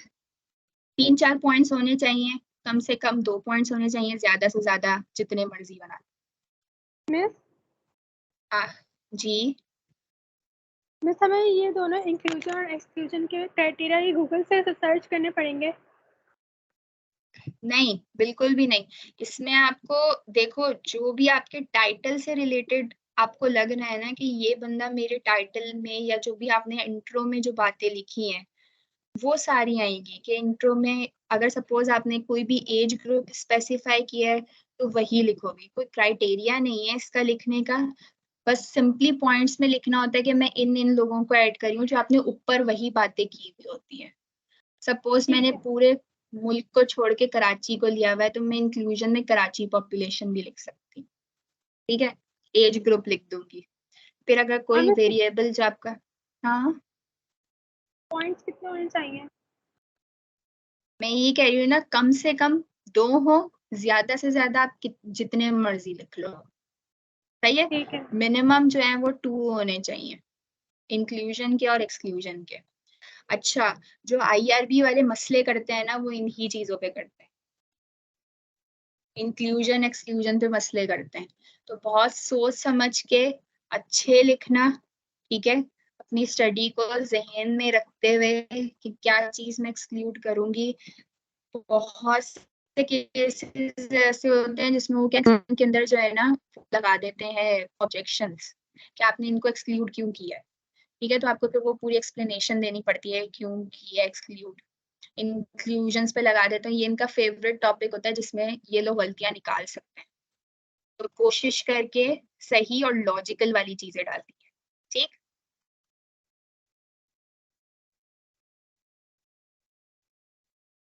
एक्सक्लूड में बहुत सारे पॉइंट्स बन सकते हैं, इतना सोचना चाहिए। डेट अब आते हैं सेकंड लास्ट आई गेस ये डेटा कलेक्शन प्रोसीजर। ठीक है, अब डेटा कलेक्शन प्रोसीजर में आप कंप्लीट डिटेल लिखोगे कि डेटा कलेक्शन प्रोसीजर क्या है। ठीक है, researcher will have to describe the method of data collection. Suppose अगर एक बंदा क्वेश्चन से डेटा कलेक्ट कर रहा है तो आप वो लिखोगे, इंटरव्यू कर रहे हो सिंपली तो वो लिखोगे, या स्क्रीनिंग प्रोसीजर्स हैं, कोई टेस्ट कर रहे हो रन तो वो लिखोगे। ठीक है, अगर किसी का मेडिकल एग्जामिनेशन करके कर रहे हो, जैसे कि मैंने राउंड शोल्डर्स वगैरह में किया था, तो ये वाली बात लिखोगे। इसके अलावा कोई लैब रन कर रहे हो, कोई लैब टेस्ट करवा रहे हो, वो बात आनी चाहिए। Experiments, instruments, quality control to get reliable and valid data. ठीक है, तो यहाँ पे आप लेने से पहले कि क्या किस किस तरीके से आप पूरा अपना डेटा कलेक्ट करोगे फ्रॉम द बिगनिंग से लेके एंड तक, वो बात लिखनी है। कि क्वेश्चनएयर है, सपोज कि मैं क्वेश्चनएयर से करवा रही हूँ तो मैं लिखूंगी कि आई विल यूज अ क्वेश्चनएयर। ठीक है, और रेंडमली मैं अप्रोच करूंगी अपनी पॉपुलेशन को, उसे फिल करवाऊंगी थ्रू अ सॉफ्ट कॉपी और हार्ड कॉपी। ठीक है, उसके बाद जो है इन केस अगर क्वेश्चनएयर वाला है, और अगर कोई और तरीका है मेरा तो वो सारा स्पेसिफाई करना पड़ेगा। फिर इसके अलावा देखो क्या होता है, clinical trial should have the proprietary names, chemical composition, dose and frequency of administration of drugs in the trial protocol. अच्छा देखो, ये क्रॉस सेक्शनल वालों में तो ये कहानी होती है सिंपल सिंपल, आपने इंटरव्यू ले सकते हो ज्यादा से ज्यादा, ये बाकी दूसरे काम। ये जो क्लिनिकल ट्रायल्स वाले होते हैं ना, उसमें यूजुअली आप कोई ना कोई स्लाइड शो नहीं हो रही, चेंज नहीं हो रही है। देखो ये ग्रीन कलर की शॉर्पनर वाली पिक्चर नहीं हो रही है, चेंज हो रही है। सही है।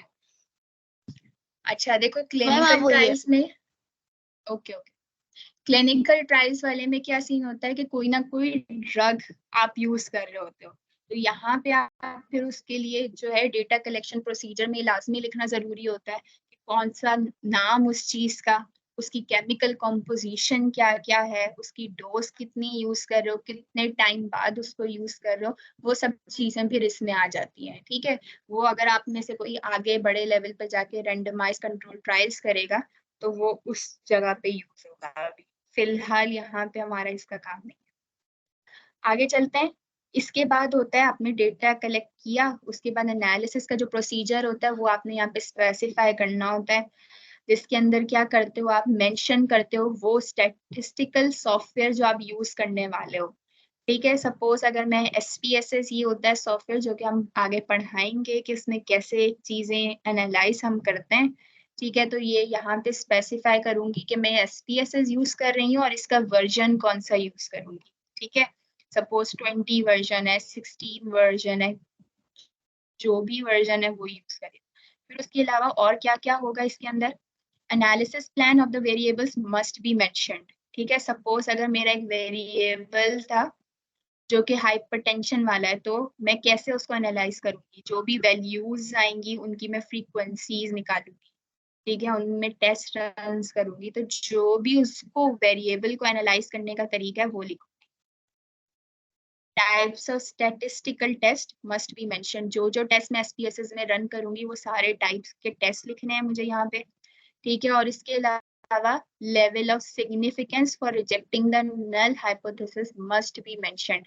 ये वो वैल्यू जो मैंने पहले भी बताई थी कि ये वैल्यू होती है 0.05, ये मेंशन करना लाजमी होता है कि मैं ये वाली वैल्यू ले रही हूँ जिसपे सिग्निफिकेंस के तौर पे, तो मैं लिखूंगी P value less than 0.05 is significant.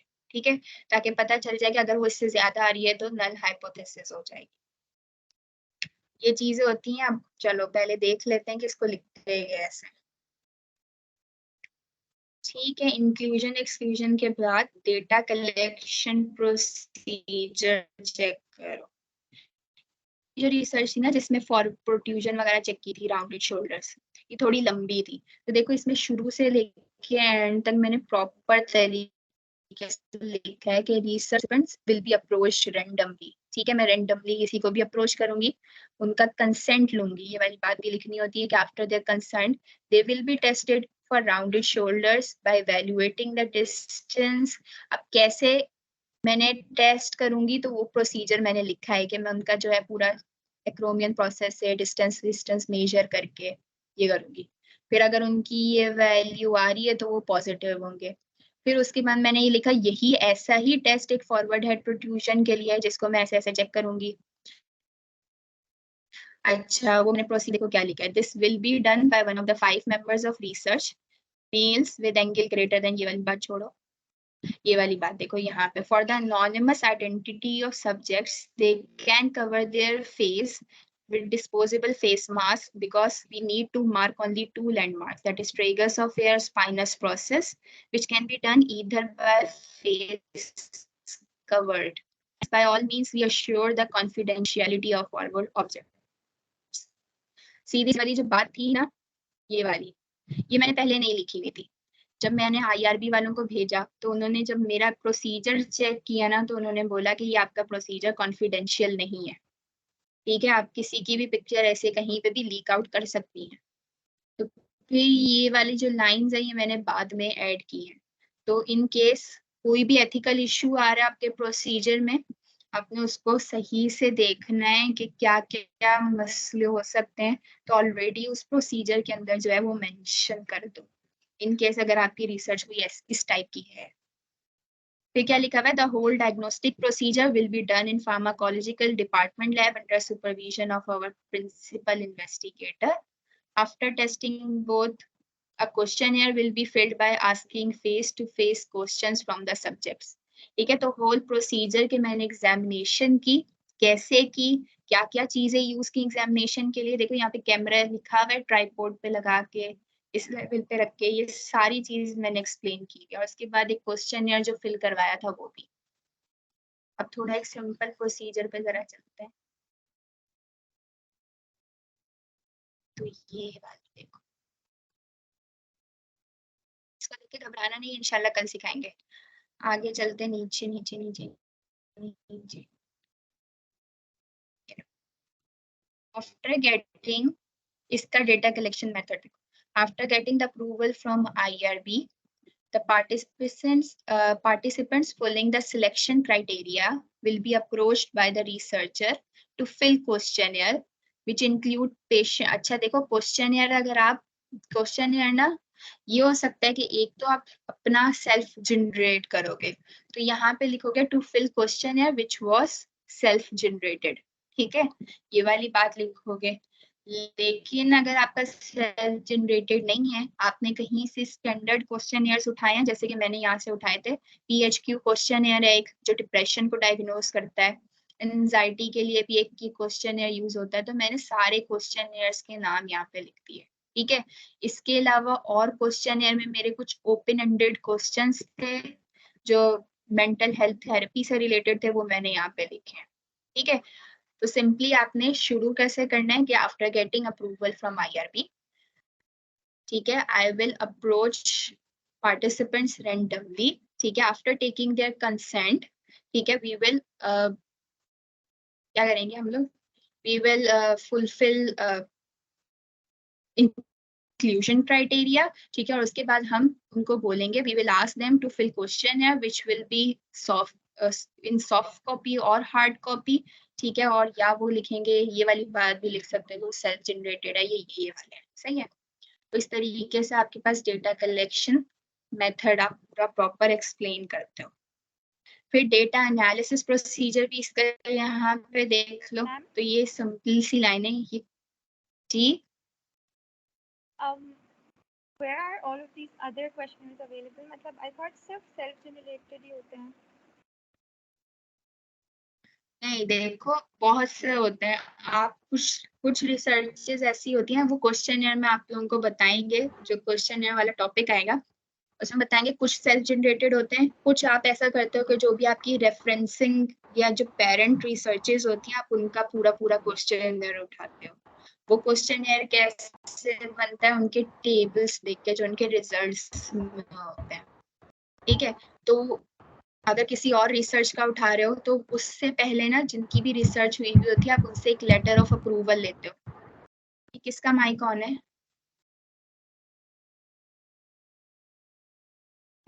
जिसकी भी सही है। सपोज अगर आप किसी और की रिसर्च का क्वेश्चन उठा रहे हो तो पहले आप उनसे अप्रूवल लेते हो, फिर उसके बाद जो है यहाँ पे मेंशन करते हो कि हमने पिछली किसी रेफरेंस, जो भी रेफरेंस दोगे उस आर्टिकल का, कि हमने उसका क्वेश्चन लिया।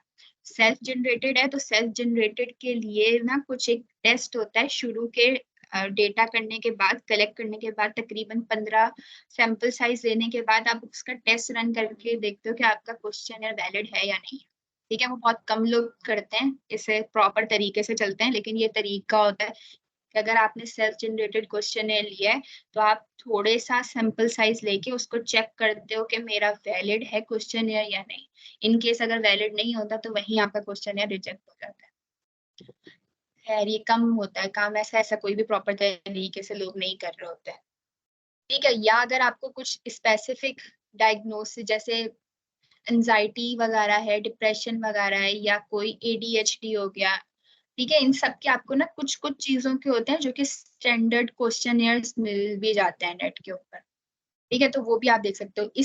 इस चीज को देखने के लिए ना एक तरीका ये होता है कि आप मेथड्स एंड प्रोसीजर्स अपने पेरेंट आर्टिकल का भी देख सकते हो।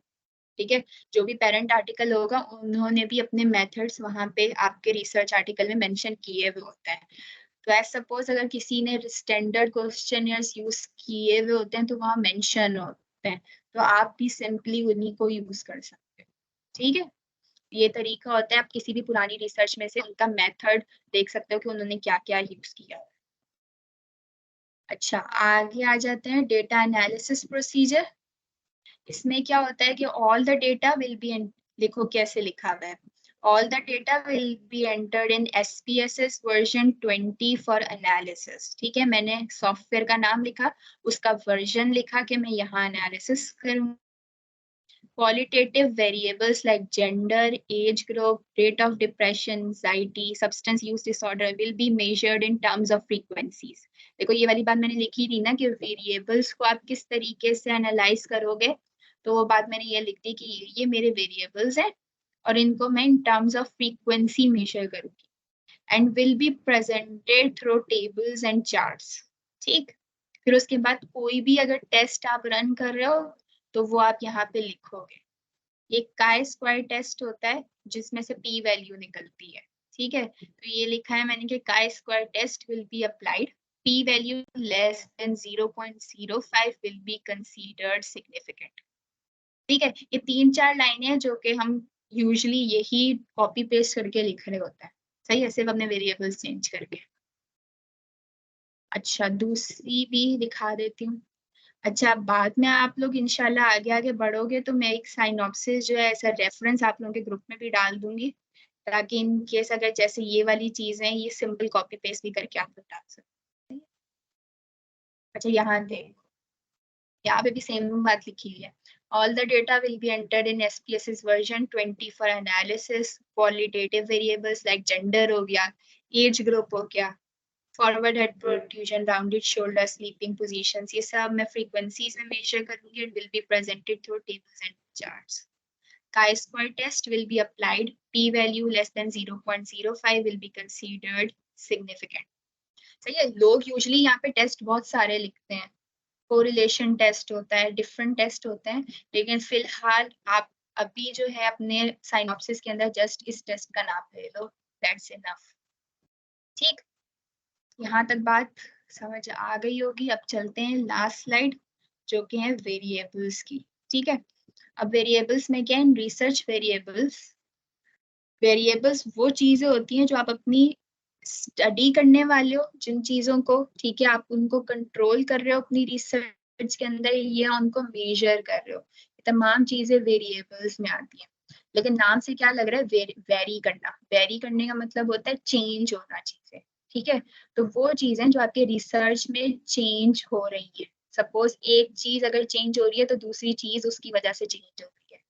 ठीक है, तो इसलिए हमने इसका नाम वेरिएबल्स रखा हुआ है। हालांकि वेरिएबल्स सिंपली कीवर्ड्स होते हैं जो कि आप अपनी स्टडी में जो है उसको यूज कर रहे हो तो मेन कंट्रोल होता है, उनको मेजर कर रहे हो तो वो तमाम चीजें वेरिएबल्स में आती हैं। अब देखो दो चीजें होती हैं, वेरिएबल्स की दो टाइप्स हैं, एक होती है इंडिपेंडेंट और एक होता है डिपेंडेंट। पहले इन दोनों का कॉन्सेप्ट समझते हैं। सपोज एक प्लांट है, ठीक है, और उसमें फोटोसिंथेसिस हो रही है और दिन और रात है, ठीक है। अब मेरे पास ये तीन वेरिएबल्स हैं, एक फोटोसिंथेसिस है, एक डे है और एक नाइट है, सही। क्या हुआ कि मैंने देखा कि दिन में जो है वो फोटोसिंथेसिस ज्यादा हो रही है और रात में कम हो रही है, तो मैंने डे नाइट चेंज की, ठीक है। मैंने अपने दो वेरिएबल्स को मॉड्यूलेट किया, ठीक है। और जब मैंने उन दोनों को मॉड्यूलेट किया, मतलब डे की जगह नाइट लाई, तो उसकी वजह से क्या हुआ, मेरी फोटोसिंथेसिस पे असर पड़ना शुरू हो गया, ठीक है। फोटोसिंथेसिस कम होना शुरू हो गई रात के टाइम पे। तो देखो अब क्या हो रहा है कि एक वेरिएबल है जिसको मैंने हल्का सा चेंज किया, मॉड्यूलेट किया, उसकी वजह से दूसरे पे असर आना शुरू हो गया, ठीक है। तो ऐसा वेरिएबल जो कि क्या कर रहा है, किसी दूसरे वेरिएबल को चेंज कर रहा है, ठीक है। लेकिन देखो फोटोसिंथेसिस का डे और नाइट पे कोई असर नहीं है। फोटोसिंथेसिस को सपोज अगर मैं प्लांट को बंद भी कर दूंगी तो डे एंड नाइट तो चलती रहेगी ना, उसका कोई असर नहीं हो रहा उस पर, ठीक है। तो समझो कि वो वेरिएबल्स जो क्या कर रहे हैं, खुद अपना इन्फ्लुएंस किसी दूसरे वेरिएबल पे डाल रहे हैं, लेकिन उनके ऊपर खुद पे कोई असर नहीं हो रहा, ठीक है। तो वो आ जाते हैं हमारे इंडिपेंडेंट वेरिएबल्स के अंदर। जैसे मेरे पास अभी इंडिपेंडेंट वेरिएबल डे और नाइट है, ठीक है। और डिपेंडेंट वेरिएबल वो होता है, वो वेरिएबल जिसपे क्या हो रहा है कि कोई दूसरा वेरिएबल आके उस पे असरअंदाज हो रहा है, मतलब फोटोसिंथेसिस जो है वो डे और नाइट पे डिपेंड कर रही है, ठीक है। तो इसलिए मैंने इसको डिपेंडेंट बोल दिया, नाम से पता चल रहा है किसी चीज पे अगर मैं डिपेंड कर रही हूँ तो वो डिपेंडेंट हो जाएगी, सही है। देखो ये डेफिनेशन पढ़ते हैं। तो इंडिपेंडेंट की क्या है कि वो variables that can be manipulated by the researcher and the effects of that are observed on the other variables. For example, लेते हैं predisposing factors, risk factors या causes, ठीक है। Suppose मैंने लिया sedentary lifestyle का risk factor मैं check कर रही हूँ PCOS के ऊपर, जी। आप प्रीवियस वाला जो आपने बातें बोली हो आप दोबारा रिपीट कर सकते हैं, नेटवर्क इशू हो गया था। ये वाली स्लाइड पे थी, इस वाली स्लाइड्स पे आप आ इसमें हम गई। यही अभी आपने जो इसमें आपने फोटोसिंथेसिस की बात की थी ना, डे और नाइट पे असर पड़ता है, वो वाली बात अगर आप रिपीट करते हैं तो प्लीज। अच्छा, मैंने कॉन्सेप्ट एक्सप्लेन करने के लिए किया था कि सपोज एक एग्जांपल लो कि एक प्लांट है, उसमें फोटोसिंथेसिस का प्रोसेस हो रहा है और एक डे और नाइट है, ठीक है। ये मेरे तीन वेरिएबल्स है, डे नाइट और फोटोसिंथेसिस। सपोज मैंने डे को नाइट से चेंज कर दिया, ठीक है। तो क्या होगा, नाइट की वजह से फोटोसिंथेसिस जो होगी वो कम होना शुरू हो जाएगी, सही है। तो मेरी मॉड्यूलेट करने की वजह से, एक वेरिएबल को चेंज करने की वजह से उसका असरअंदाज होना शुरू हो गया फोटोसिंथेसिस पे, ठीक है। लेकिन अगर फोटोसिंथेसिस को देखो तो ये किसी भी तरीके से नाइट को अफेक्ट नहीं कर रही या डे को अफेक्ट नहीं कर रही। सपोज अगर मैं उस प्लांट को बंद करके रख दूं और उसमें कोई फोटोसिंथेसिस नहीं हो रहा, लेकिन फिर भी डे और नाइट पे कोई असर नहीं पड़ेगा, ठीक है। तो ऐसा वेरिएबल वो जिस पे कोई असर खुद पे नहीं पड़ा बल्कि वो किसी और चीज पे असरअंदाज कर रहा है। सपोज जैसे डे और नाइट था मेरा, ये इंडिपेंडेंट वेरिएबल है, ठीक है। ये किसी और पे तो असरअंदाज कर रहे हैं लेकिन इन पे कोई असरअंदाज नहीं हो रहा, ठीक है। तो ये चीज इंडिपेंडेंट वेरिएबल में आ जाएगी। डिपेंडेंट वेरिएबल मेरा फोटोसिंथेसिस था, जिसमें अगर मैंने डे नाइट चेंज किया तो उसका असर इस फोटोसिंथेसिस पे होना शुरू हो गया, मतलब वो डे और नाइट पे डिपेंड करता है, ठीक है। तो ये चीज इसलिए मैंने उसको फोटोसिंथेसिस को डिपेंडेंट वेरिएबल बोल दिया, ठीक है। तो रिसर्च में अगर मैं जब डेफिनेशन पढ़ रही थी तो ये था कि वेरिएबल्स जो कि मैनिपुलेटेड बाय द रिसर्चर और उसके इफेक्ट्स जो हैं किसी और वेरिएबल पे आना शुरू हो जाएं तो वो इंडिपेंडेंट वेरिएबल होते हैं। और वो वेरिएबल्स जो कि डिपेंड होते हैं किसी और वेरिएबल पे, मतलब अगर मैं किसी और वेरिएबल को चेंज करूं और उन पे असर आना शुरू हो जाए तो ऐसे वेरिएबल्स को डिपेंडेंट बोलते हैं, ठीक है। सपोज एक एग्जांपल लेते हैं कि sedentary lifestyles on PCO patients, ठीक है। तो जो सेडेंटरी लाइफस्टाइल है, ठीक है, वो क्या है, एक इंडिपेंडेंट वेरिएबल होगा मेरा, और जो पीसीओज हैं वो मेरा डिपेंडेंट वेरिएबल होगा। क्यों होगा, मैं लॉजिक बताती हूँ। देखो, अगर मैं एक बंदी है, अगर मैंने ये देखा हुआ था कि कुछ लड़कियां जो होती हैं, अगर वो एक्सरसाइज वगैरह करें तो पीसीओएस में ओबेसिटी वगैरह से जो मसले ज्यादा होते हैं वो कम हो जाते हैं, ठीक है। और अगर बैठी रहें, कम काम करें, लेजी हों, तो उनमें पीसीओएस की प्रिवेलेंस ज्यादा होती, ठीक है। तो मैंने क्या किया, सेडेंटरी लाइफस्टाइल वाली बंदी को बोला कि तुम एक्सरसाइज करना शुरू कर दो, हेल्दी लाइफस्टाइल अपनाओ, ठीक है। तो बहुत सारे उसके मसले कम होना शुरू हो गए। तो देखो इफेक्ट आना शुरू हो गया। मैंने उस वेरिएबल को, जो भी सेडेंटरी लाइफस्टाइल वाली चीज थी, उसको जब चेंज करने की कोशिश की तो उसकी इफेक्ट पीसीओएस पे आना शुरू हो गया, कि पीसीओएस का इंसिडेंस कम होना शुरू हो गया। सही है। तो ये इस तरीके से जो चीज किसी दूसरे पे असर कर रही है वो, लेकिन अब पहले देखो, सोचो, सॉरी, जो पीसीओज वाली बनती है, सही है, जो पीसीओज है, उस डिजीज का सेडेंटरी लाइफस्टाइल पे खुद कोई असर है नहीं है। अगर उसको होना है तो होना है, मतलब वो चीज सेडेंटरी लाइफस्टाइल पे असरअंदाज नहीं कर रही, ठीक है। चलो एक और एग्जांपल लेते हैं, आई गेस समझ में आ जाए। अपनी ही रिसर्च को देखते हैं, प्रीवेलेंट वाली।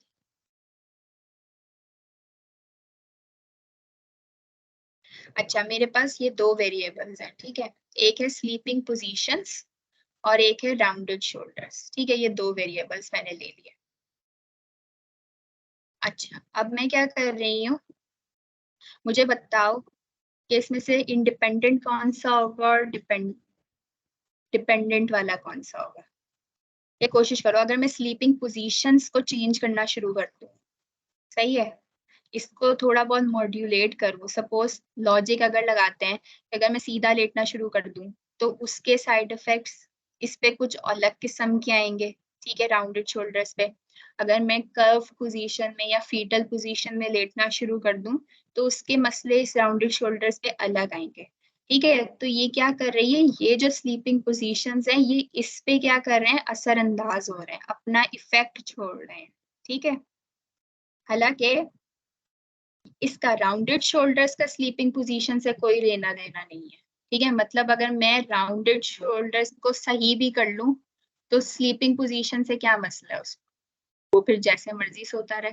मतलब ऐसा इसका कोई डायरेक्ट इसके ऊपर कोई काम नहीं है, ठीक है। तो सिंपल सी बात ये हो गई कि जिस चीज को चेंज करने से ज्यादा असर दूसरे पे आ रहा है तो वो मेरा इंडिपेंडेंट है, ठीक है। ये खुद अपना इंडिपेंडेंट चीज है, इसको कोई मसला नहीं है, ये दूसरों पे असरअंदाज होता है। तो इसलिए मैंने इसको इंडिपेंडेंट बोल दिया और ये मेरा डिपेंडेंट वेरिएबल हो गया, ठीक है। मैं इसको चेंज कर रही हूँ तो ये चेंज हो रहा है, इसको हटा रही हूँ तो ये चेंज हो रहा है। एग्जाम्पल एक और ले लेते हैं, एक एडवर्टाइजमेंट की लेते हैं और मार्केटिंग की लेते हैं, सेल की ले लेते हैं, ठीक है। मैंने जितनी ज्यादा एडवर्टाइजमेंट की उतनी ही ज्यादा मेरी सेल बढ़ी, ठीक है। तो क्या हुआ, मैंने एडवर्टाइजमेंट को चेंज किया, उसको बढ़ाया, तो उसका इफेक्ट जो है मेरी सेल पे आना शुरू हो गया, सही है।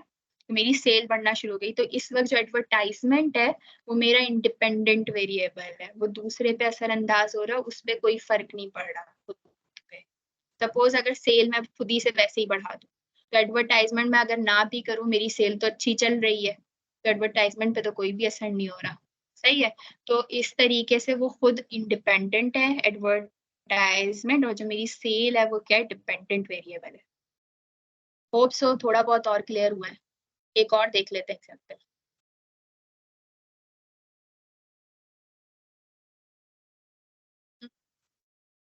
ये देखो, हेल्प सीकिंग बिहेवियर और ऑक्यूपेशंस, ठीक है। अब इन दोनों में से देखते हैं इंडिपेंडेंट वाला कौन सा है या डिपेंडेंट वाला कौन सा है। देखो, लॉजिक लगाते हैं। ऑक्यूपेशंस मैंने लिए दो तीन, ठीक है, टीचर्स, डॉक्टर्स और स्टूडेंट्स। अब मैंने उन तीनों को चेंज किया। सपोज टीचर्स को जरा ज्यादा नॉलेज थी थेरेपी से रिलेटेड या डॉक्टर्स को एज कम्पेयर टू स्टूडेंट्स के, तो पहले मैंने डॉक्टर्स रखे हुए थे, उनमें देखा कि बिहेवियर क्या था, सही है, ठीक है, ज्यादा आ रहा था। फिर मैंने अपने ऑक्यूपेशन को चेंज करके आ गई मैं स्टूडेंट्स के ऊपर, और उन पे मैंने देखा कि अब क्या हुआ, कम होना शुरू हो गए। जब मैंने ऑक्यूपेशन चेंज किया तो उसका असर जो है मेरे इस बिहेवियर पे आना शुरू हो गया। ठीक है, तो इस तरीके से ये मेरा जो बिहेवियर है ये हो गया डिपेंडेंट वेरिएबल, और जो मेरा ऑक्यूपेशन है वो खुद क्या हो गया, इंडिपेंडेंट वेरिएबल। समझ आई? यहाँ तक बात समझ में आ गई या मजीद एक्सप्लेन करूं? ओके, चलो यहाँ पे मेरी टॉप स्लाइड्स खत्म हो गई हैं। Thank you so much. Umaima अपनी आप अब स्क्रीन शेयर कर दें, मोहसिन, मैं कुछ बताता हूँ। Okay done.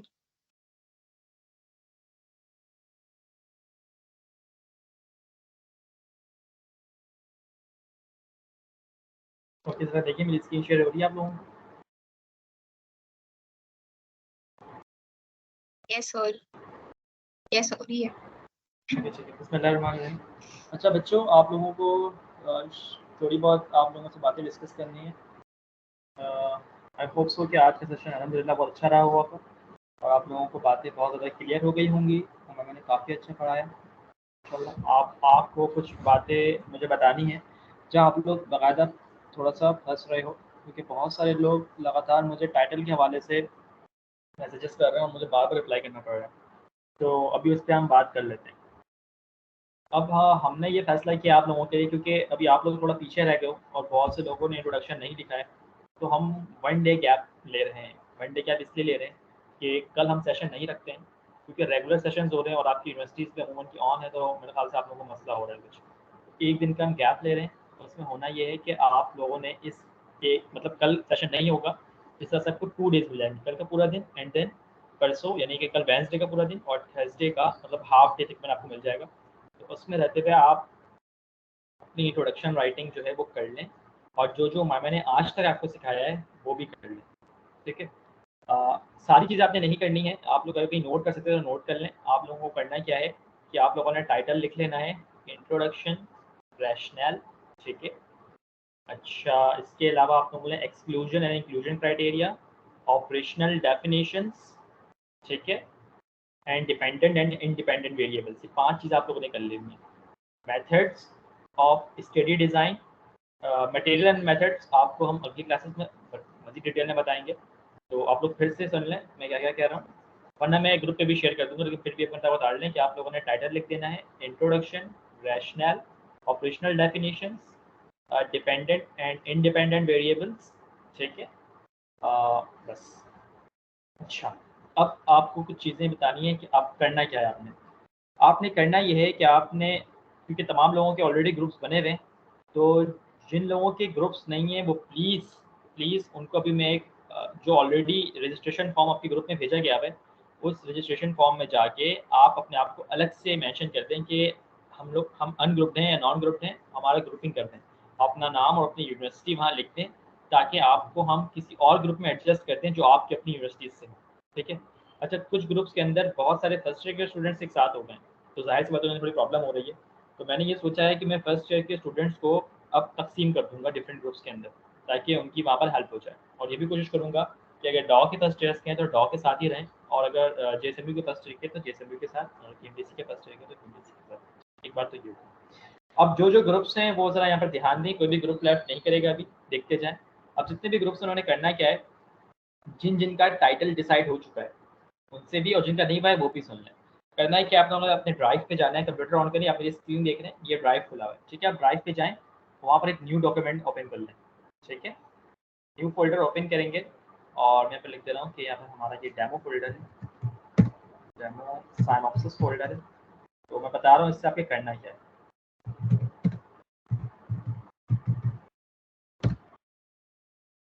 ठीक है। अच्छा, आ गया।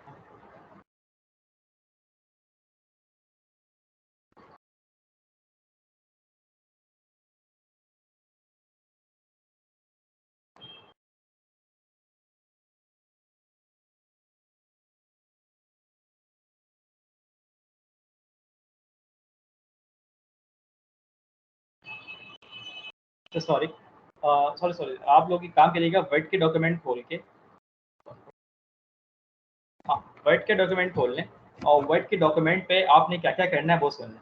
आपने पहले हेडिंग डालनी है पेरेंट रिसर्च पेपर की, ठीक है, फिर आप कुछ लाइंस छोड़ेंगे और यहाँ से अपनी साइनॉप्सिस की हेडिंग डालेंगे, ठीक है। आप साइनॉप्सिस की हेडिंग डाल के उसके बाद आपके जो भी इंट्रोडक्शन है, रैशनल है, वो सब आप स्टार्ट करेंगे, ठीक है, वो सब आप लिखेंगे। अब मुझे सुनते जाए मैं बोलना क्या चाह रहा हूँ। इंट्रोडक्शन एंड इसके अलावा आपका जो रैशनल है, ठीक है, आपने रैशनल लिख देना है, आपने ऑपरेशनल डेफिनेशंस लिख देनी है और वेरिएबल्स, अच्छा हाइपोथेसिस भी आपने लिख देनी है, वेरिएबल्स ऑब्जेक्टिव्स भी, सॉरी तो आपने सीख लिया आज, तो आप लोगों ने कर देना, ठीक है। एंड देन आपने और क्या करना है, या फिर इसका स्क्रीनशॉट ले लीजिएगा पहले से, वेरिएबल्स कर लेने आपने, ऑब्जेक्टिव्स लिख लेने हैं और क्या हो गया आपके पास बचा हुआ, हाइपोथेसिस, ठीक, आपने अपनी अल्टरनेटिव हाइपोथेसिस लिख देनी है, ठीक है। तो ये सारे काम आपको हम 2 दिन का वक्त दे रहे हैं, ये तो आप लोगों ने लिख लेना है, ठीक है, टाइटल के साथ। उसके बाद अब ये क्या चीज़ है, मैं थोड़ा सा भी आपको डिस्कस करने जा रहा हूँ कि ये जो पेरेंट रिसर्च पेपर है आपने करना है क्या इसके लिए। मैं वापस से पबमेड पे आ रहा हूँ, ठीक है, बल्कि पबमेड से पहले मैं आता हूँ अपनी स्प्रेडशीट के ऊपर जहाँ आप लोगों ने मुझे ऑलरेडी भेजा है। अब मैं यहाँ से ज़रा जो है ना एक टाइटल रैंडमली डिसाइड करूँगा और आपको दिखाऊँगा कि पेरेंट रिसर्च पेपर किस तरह सेलेक्ट करते हैं और उस पर किस तरह से काम किया जा सकता है, ठीक है। अच्छा यहाँ पर एक मिनट बता रहा हूँ आपको, हाँ ये वाला देखें, ये ग्रुप है, ग्रुप का नाम क्या है पता नहीं, क्या नाम, ग्रुप का नाम है मेडिएंटलेक्स। मेडिएंटलेक्स में मैंने अप्रूव किया था ओरूबा का, ओरूबा, ठीक है। ओरूबा की जो है हमारे पास जो आई हुई है वो आया हुआ है hyper pigmentation, sleep and stress, ठीक है। तो ये हमारे पास इनके कीवर्ड्स हैं, हाइपर पिगमेंटेशन है, स्लीप है और स्ट्रेस है। अब ज़रा मैं इसे सर्च करता हूँ और आपको दिखाता हूँ कि देखें जो पेरेंट रिसर्च पेपर है वो किस तरह से सिलेक्ट किया जा सकता है, ठीक है। मैं पबमेड अपना खोलता हूँ। आप लोगों को मैंने जो बूलियन ऑपरेटिंग सिस्टम सिखाया है उसको बराए मेहरबानी यूज़ करें। अगर वो आप यूज़ नहीं करेंगे तो आपके पबमेड पे जो रिजल्ट्स हैं वो सही नहीं हैं, ठीक है। अगर मैं हाइपर पिगमेंटेशन यहाँ पर लिखूँ, ठीक है, फिर एंड कैपिटल में स्ट्रेस एंड और क्या था हमारे पास कीवर्ड, स्लीप था आई गेस, स्ट्रेस स्लीप, हमारे पास स्लीप आ रहा है, ठीक है। जब मैं इस पर सर्च करता हूँ तो मुझे आर्टिकल्स कुछ मिलेंगे यहाँ पर। तो बल्कि मैं काम करता हूँ, मैंने एक आपको ऑलरेडी सिखाया हुआ है कि एडवांस फीचर पे जाके आपने करना है क्या है कि यहाँ पर अगर आप कॉपी पेस्ट करें और जाके नीचे आप टाइटल और एब्स्ट्रैक्ट वाले पोर्शन को सिलेक्ट कर लें, ऐड करके अगर आप सर्च करेंगे तो आप जितनी भी रिजल्ट्स आएंगे वो आपके टाइटल पे आएंगे या फिर एब्स्ट्रैक्ट पर आएंगे, ठीक है। अच्छा, पेरेंट रिसर्च पेपर क्या होता है? पेरेंट रिसर्च पेपर वो रिसर्च पेपर होता है कि जो आपके टाइटल, मतलब जो टाइटल आपने डिसाइड किया है उससे बहुत ज़्यादा मुशाबहत रखता है, मतलब बहुत ज़्यादा करीब होता है। मैं नहीं कह रहा कि बिल्कुल सेम टू सेम आप जैसा होता है, उसमें कोई ना कोई डिफरेंस तो लाजमी होगा, ये तो बिल्कुल कंफर्म सी बात है। लेकिन होता क्या है कि वो रिसर्च पेपर आपके टाइटल से बहुत ज़्यादा मैच करता है, ठीक है। तो मैं इसी बच्ची की जो उसने भेजा हुआ है hyper pigmentation stress and sleep को लेके मैं थोड़ा सर्च करता हूँ, ठीक है, और मैं एक करके पढ़ता हूँ कि मुझे सबसे ज़्यादा करीब जो है इससे क्या मिल रहा है।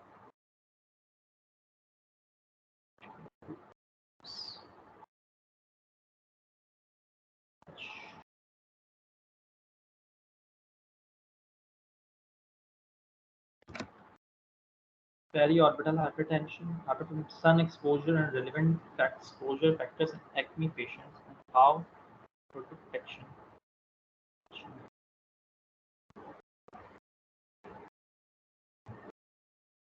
समवट मुझे ये थोड़ा बेहतर लग रहा है, ये वाला नंबर 2। मैं इसको ज़रा क्लिक करता हूँ और चेक करता हूँ कि ये कैसा लगता है। ठीक है, अच्छा सपोज करें कि मैं इसका एब्स्ट्रैक्ट पढ़ता हूँ।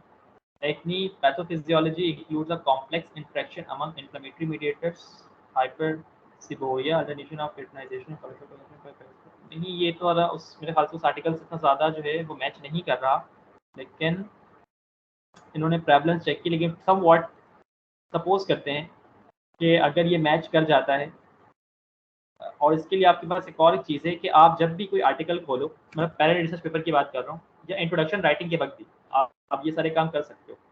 सपोज करें ये आर्टिकल है, जब आपने ओपन किया है तो आप जब नीचे आते हो ना तो यहाँ पर रेफरेंसेज आती है नीचे। ये सिमिलर आर्टिकल्स के आपको यहाँ पर जो क्या दे रहा होता है, ये पबमेड का अपना एक सॉफ्टवेयर है, जब खुद डिजाइंड है, इसकी एल्गोरिथम बनी हुई है, तो वो क्या करता है कि जो आर्टिकल आपने सर्च किया है उससे रिलेटेड आर्टिकल आपको दिखा रहा होता है। तो आप नीचे भी जाके कुछ ना कुछ इससे रिलेटेड आप देख सकते हो।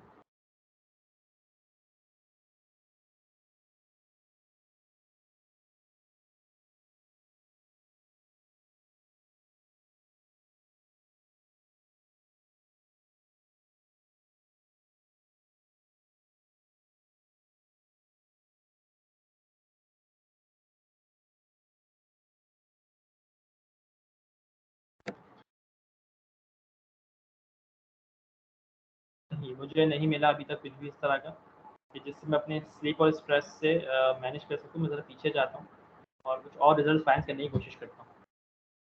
ठीक है, मैं इसमें नेक्स्ट पे क्लिक करूँगा। अच्छा, मुझे रिजल्ट ही बहुत कम मिले। मैं ज़रा यहाँ से स्लीप को हटा के स्ट्रेस तक रखता हूँ सर, कि मुझे रिजल्ट सही से नहीं मिल रहे, तो मैं अपने कुछ कीवर्ड्स को हटाऊँगा और इसको सर्च करने की कोशिश करूँगा स्ट्रेस के साथ। अब मैं ज़रा देखता हूँ कि मुझे क्या मिलता है।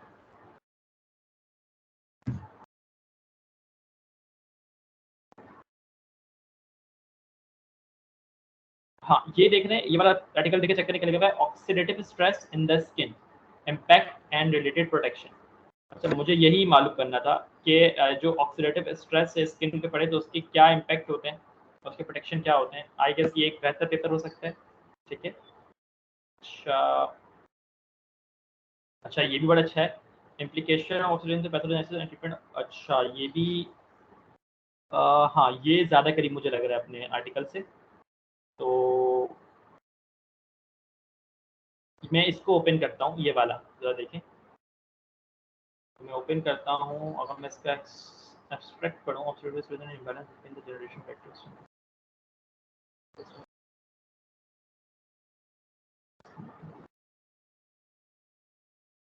हाँ, ठीक है। तो ये जो रिसर्च पेपर है हमारे पास, ये मुझे ऐसा लग रहा है कि बहुत ज़्यादा करीब है। मैं 100% श्योर नहीं हूँ फिर भी, लेकिन फिर मुझे भी ऐसा लग रहा है कि ये रिसर्च पेपर उस बच्चे ने जो रिसर्च भेजी उससे काफ़ी ज़्यादा करीब है। हालांकि इसके अंदर स्लीप का कोई भी बात नहीं की गई है, तो आप इसमें स्लीप ऐड कर सकते हो। बस इस बात करने का मतलब ये है कि आप पहले रिसर्च पेपर के साथ आप कैसे कैसे काम करोगे। तो आपने ये रिसर्च पेपर देखा, तो मुझे ऐसा लग रहा है कि ये बहुत ज़्यादा करीब है उसके। फिर भी एक मतलब सिमिलर आर्टिकल्स को जाइए, मतलब चेक कर लूँगा।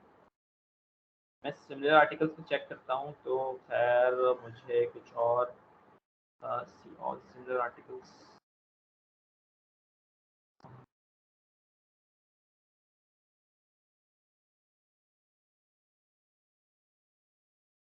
नहीं, मज़ा नहीं आ रहा। वापस चलते हैं, उसी आर्टिकल पे रखते हैं। अच्छा, मैं इस आर्टिकल को मैंने कहा था कि मुझे लग रहा है काफ़ी ज़्यादा करीब है, तो मैं इसका फुल टेक्स्ट एक मरतबा खोलूँगा। चलिए, और खोलने के बाद जो है मैं इसकी पीडीएफ ओपन करूँगा। पीडीएफ आप जब ओपन करोगे तो एक मरतबा इस रिसर्च आर्टिकल को पूरा प्रूफ रीड करना। दरअसल अब ये वही रिसर्च आर्टिकल है जो कि जिसके ऊपर जिसको समझते हुए आप काम करने वाले हो। ठीक है, मतलब जिसको आप तकरीबन 60 to 70% फॉलो करोगे। तो that is called a parent research paper. ये वो रिसर्च पेपर होता है जो आपके अपने टाइटल से काफ़ी ज़्यादा मुशाबियत रखता है, और जिसको आप इन फ्यूचर अपने टाइटल अपने रिसर्च के लिए अच्छा खासा फॉलो करोगे और इससे आइडियाज़ को जो है अखज़ करोगे। आइडियाज़ अखज़ करने से मुराद ये है कि आप देखोगे कि इन्होंने इंट्रोडक्शन में कौन कौन से पैराग्राफ्स यूज़ किए हैं, आप उन्हीं पैराग्राफ से आइडिया लोगे और वैसे ही पैराग्राफ्स लिखने की कोशिश करोगे। ठीक है, उसके बाद आप इनके मटेरियल एंड मेथड्स पे जाओगे। और उनके मटेरियल मेथड्स को देखोगे कि इन्होंने रिसर्च किस तरह से की है। फिर उनके आप ऑपरेशनल डेफिनेशंस चेक करोगे, उनके वेरिएबल्स देखोगे। जैसे ये देखो ऑपरेशनल डेफिनेशंस यहाँ पर लिखा हुआ है, एंटीऑक्सीडेंट ड्रग्स क्या होते हैं, उन्होंने बहुत लंबा सा लिखा हुआ है, तो आप वो चेक कर सकते हो। तो बताने का मकसद ये है कि पेटेंट रिसर्च पेपर आपको अच्छे खासे आइडियाज़ दे सकता है कि आपको आप रिसर्च करने जा रहे हो उसमें आप क्या क्या चीज़ें यूज़ करोगे, ठीक है। लेकिन बेटा याद रखना, ये हार्ड एंड फास्ट रूल नहीं है कि आप कॉपी पेस्ट हरगिज़ नहीं करना। प्लेजरिज्म का खतरा हमेशा रहता है। आपने सिर्फ आइडिया लेना है और फिर उसको अपने अल्फाज में और अपने लिहाज से इनोवेट करके नई तरीके से उसे बनाना पड़ता है, ठीक है। तो बस सपोज करो ये पेटेंट रिसर्च पेपर है, मुझे ये पसंद आ गया है, अब मैं वापस चलता हूँ अपने ऑफिस, इसको मैं करूँगा साइट, ठीक है। तो मैंने साइट किया, वैसे वैंकूवर यूज़ करते हैं लेकिन मैं आपको ऐसे ही बता दे रहा हूँ कि मैंने इसको कॉपी कर लिया, ठीक है। कॉपी करने के बाद मैं अपने वर्ड के डॉक्यूमेंट में वापस आता हूँ जहाँ मैंने वो बनाया था, और मैं यहाँ पर आके इसे कॉपी पेस्ट कर दूँगा के लिंक को, ठीक है। तो जब कभी भी मुझे इसके लिंक की तरफ जाना होगा तो मैं इसको सिर्फ यहाँ से यूँ कॉपी करके पबमेड के सर्च इंजन पे आके सीधा पेस्ट करूँगा, ठीक है। ये पबमेड का सर्च इंजन है, ठीक है। यहाँ अगर मैं इसे पेस्ट कर दूँ तो बस मैं इसे इंटर करूँगा और ये सर्च पेपर खुल जाएगी, ठीक है। तो हमने अगली बात, उसके बाद आपने करना क्या है, वापसी आते हैं वर्ड के डॉक्यूमेंट के ऊपर। ये हर ग्रुप ने ये काम करना ही करना है। एक पेरेंट रिसर्च पेपर वो अपने रिसर्च के मुताबिक सिलेक्ट करेंगे। मैं आपको फिर बोल रहा हूँ कि 40% अगर 30% भी मैच कर रहा है तो बहुत है। बस आपको उससे आइडिया लेना है, उसको कॉपी पेस्ट नहीं करना। वरना अगली बात, पेरेंट रिसर्च पेपर से आप आइडियाज़ दें और अपने ये तमाम की तमाम चीज़ें लिखना शुरू कर दें। याद रखें एक बात, जब आप भी कोई रिसर्च पेपर लेंगे तो उसमें आपको जितनी भी कंटेंट है वो हो सकता है इन हेडिंग्स के हिसाब से ना मिले, उन्होंने हेडिंग्स ना डाली हो बल्कि वो डायरेक्ट लिख चुके हो। हमने जो आपको पढ़ाया है वो पाकिस्तान का जो क्राइटेरिया है, ठीक है, जो CPSP में देती है college of physician and surgeon, उसके हिसाब से पढ़ाया हुआ है। मतलब CPSP कहती है कि आपको ये हेडिंग्स अपने रिसर्च पेपर में रखने चाहिए, ये पाकिस्तानी क्राइटेरिया है। लेकिन जो इंटरनेशनल रिसर्च पेपर्स है, जैसे मुझे लग रहा है कि ये जापान या चाइना या कोरिया में हुई है, जैसे जिंग डैन जू जियांग नाम लिखा हुआ है इनके ऑथर्स का, तो इनका जो हेडिंग का क्राइटेरिया होता है वो डिफरेंट होता है, लेकिन कंटेंट अंदर ऑलमोस्ट सेम होता है, लेकिन हेडिंग्स नहीं होती। तो हेडिंग्स ना होने की वजह से आपको थोड़ा सा मसला हो, इसलिए कभी कोई रिसर्च पेपर अगर आप पढ़ने जाएं तो उसको डिटेल में मतलब प्रूफ रीड करें और देखें कि ये मेरे टाइटल से मुशाबियत रख रहा है, मैं इससे आइडियाज़ ले सकता हूँ या नहीं। जब आप ले लेंगे तो फिर अपने टॉप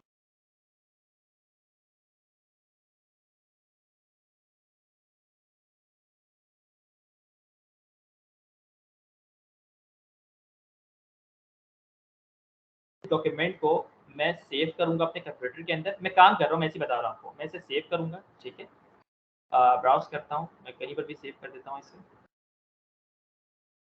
मैं रिसर्च एग्जाम्पल पे सेव करता हूँ और पेरेंट रिसर्च पेपर सेव हो गया। सेव करने के बाद मैं जाऊँगा अपने ड्राइव के ऊपर, ठीक है। ड्राइव पे जाने के बाद मैं करूँगा इसे अपलोड, मेरी ध्यान से मुझे देखते जाएँ, ठीक है। न्यू पे आया, मैंने करना है फाइल अपलोड, और मैं फाइल अपलोड पे जाके वही फाइल यहाँ पर अपलोड कर दूंगा जो मैंने अभी जो है यहाँ से उठा दी। पेरेंट रिसर्च पेपर है, मैंने इसे ओपन किया और ये चीज़ हो जाएगी अपलोड, ये अपलोडिंग शुरू हो गई। अब ये जैसे ही अपलोड होगा ये यहाँ पर शो होना शुरू हो जाएगा, ठीक है। ये देखें, ये आ गया पेरेंट रिसर्च पेपर शो हो चुका है, मेरे माउस को देखें। अब करना है क्या, आपने इस पर क्लिक करना है, कॉपी लिंक करना है। कॉपी लिंक करने के बाद जिस तरह की ये वाली स्प्रेडशीट है, कौन सी वाली, ये वाली स्प्रेडशीट आ रही है, ठीक है, ये आपकी ग्रुप में हम फिर सेंड करेंगे। इस स्प्रेडशीट के अब हर बंदे ने जो ग्रुप है, जैसे ये ग्रुप आ रहा है, ठीक है, ग्रुप नंबर ऊपर आते हैं, ग्रुप नंबर 1, ग्रुप नंबर 1 ने अपने ठीक ग्रुप के नीचे यहाँ पर आके कॉपी पेस्ट कर देना है लिंक को, ठीक है। सॉरी लॉन्ग में से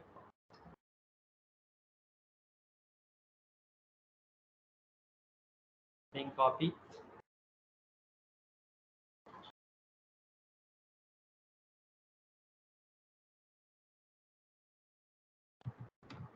ये लिंक कॉपी हो गया, ठीक है।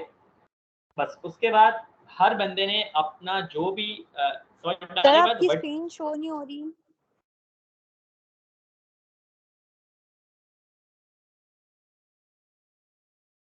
ये अभी हुआ है या पहले से हो रहा था? हेलो काफी देर चेंज से नहीं हो हो रहा है। रही, काफी देर से चेंज नहीं हो रही है।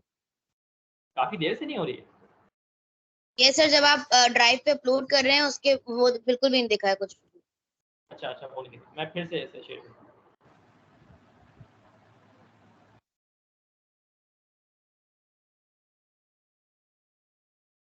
देखें जरा, ये शेयर होगी, पावर पॉइंट का डॉक्यूमेंट है, ये वर्ड का डॉक्यूमेंट मैंने खोला, दिख रहा है?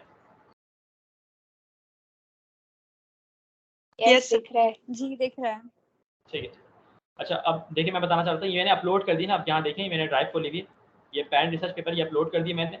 इस अपलोड होने के बाद इसकी कॉपी लिंक करें आप। कॉपी लिंक करने के बाद जो स्प्रेडशीट हमने ऑलरेडी भेजी हुई है, ये स्प्रेडशीट मैंने खोली, उसमें जाके हर ग्रुप अपने ग्रुप के नेम के नीचे आके, जैसे मैंने ऑलरेडी यहाँ पर देखें, यहाँ पर आके लिंक को कॉपी पेस्ट कर देगा। ठीक है, लिंक को जो है वो कॉपी पेस्ट कर देगा और छोड़ देगा। फिर जब कभी भी सपोज करें आपने कॉपी पेस्ट किया, जैसे मैं यहाँ पर आके भी कर देता हूँ कॉपी पेस्ट, ठीक है, कॉपी पेस्ट हो गया और ये छोड़ दें। फिर आपको 2 दिन का टाइम दिया जा रहा है, कल का पूरा दिन और फिर परसों का पूरा दिन आप लोग सारे ये काम करेंगे जिस तरह मैंने आपको बताया। वर्ड डॉक्यूमेंट जाएंगे, उसको अपने ड्राइव पे अपलोड करेंगे, अपलोड करने के बाद आप यहाँ पर आके पेस्ट करेंगे।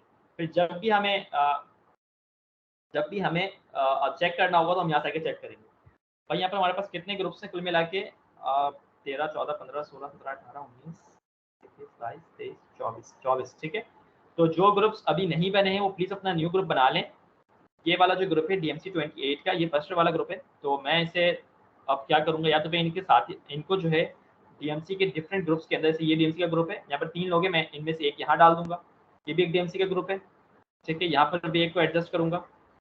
तो जो फर्स्ट वाले उनके साथ थोड़ा कॉपरेट करें, वो थोड़ा उनको प्रॉब्लम हो रही है, तो मैं DMC के साथ उनको थोड़ा सा एडजस्ट करने की कोशिश करूँगा एक-एक करके, ठीक है। अच्छा, उसके बाद वापसी आते हैं सर अपने सर्च इंजन के ऊपर, अभी ग्रुप क्रिएट नहीं करिएगा, ठीक है। सर्च इंजन पे वापसी आते हैं। आई होप सो सबको क्लियर है। प्लीज हैंड रेज कर दें कैसे क्या करना है।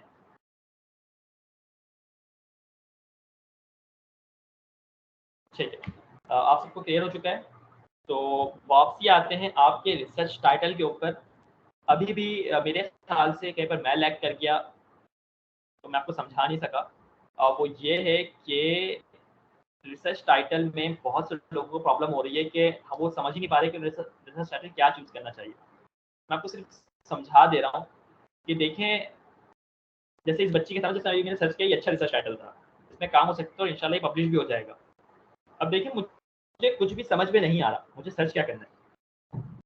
उमाइमा को मैं रिक्वेस्ट करता हूँ कि पहले वो अपनी एक स्टोरी है उनकी, जो आपको अभी आपकी रिसर्च आर्टिकल आपको वो बता रही थी, शोल्डर वाली, उनकी एक बड़ी इंटरेस्टिंग सी स्टोरी है। उन्होंने वो रिसर्च टाइटल कैसे सिलेक्ट किया। उमाइमा प्लीज अपना माइक ऑन करें, नजर बताएंगे कि आपने वो रिसर्च टाइटल किस तरह सेलेक्ट किया था।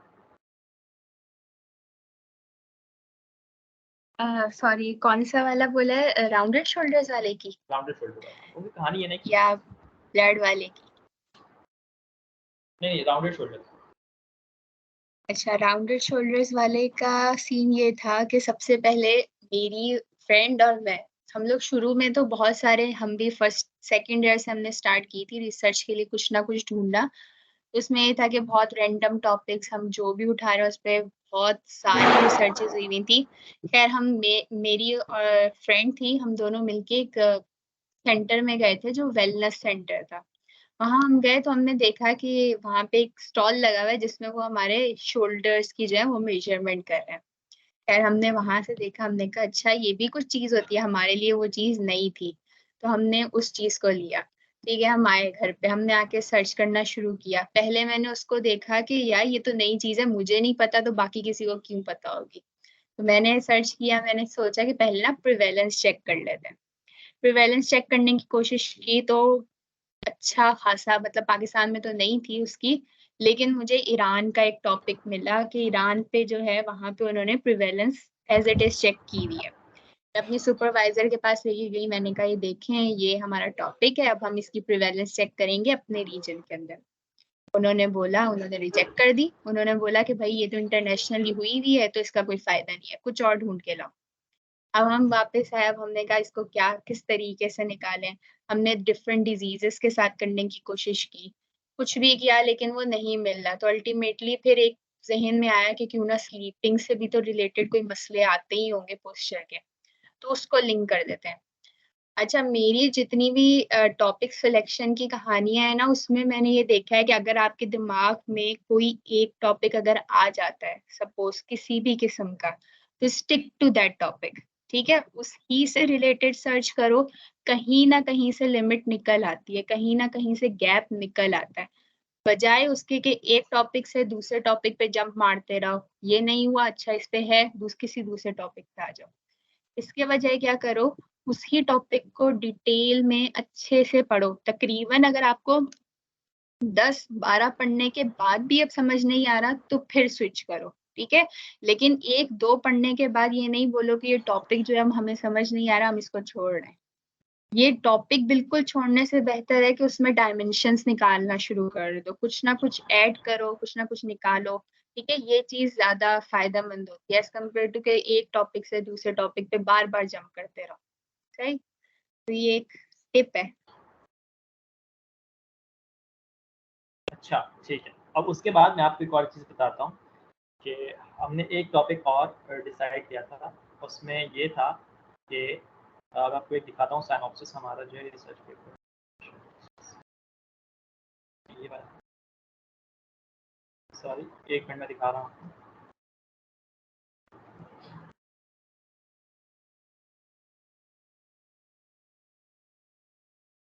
जैसे देख रहे हैं मेरी स्क्रीन के ऊपर, यहाँ क्या लिखा हुआ है, association between ABO blood groups types and risk of venous thromboembolism in patients with diabetes are retrospective cohort study.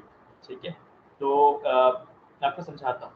देखिए इस ये वाली जो है ना, जब हम सेकंड ईयर में थे, तो उस वक्त ना हुमायमा और मेरा ग्रुप अलग अलग था। तो उस वक्त ये जो है शोल्डर वाले पे रिसर्च कर रही थी और मैं हाइपरटेंशन की एक रिसर्च कर रहा था।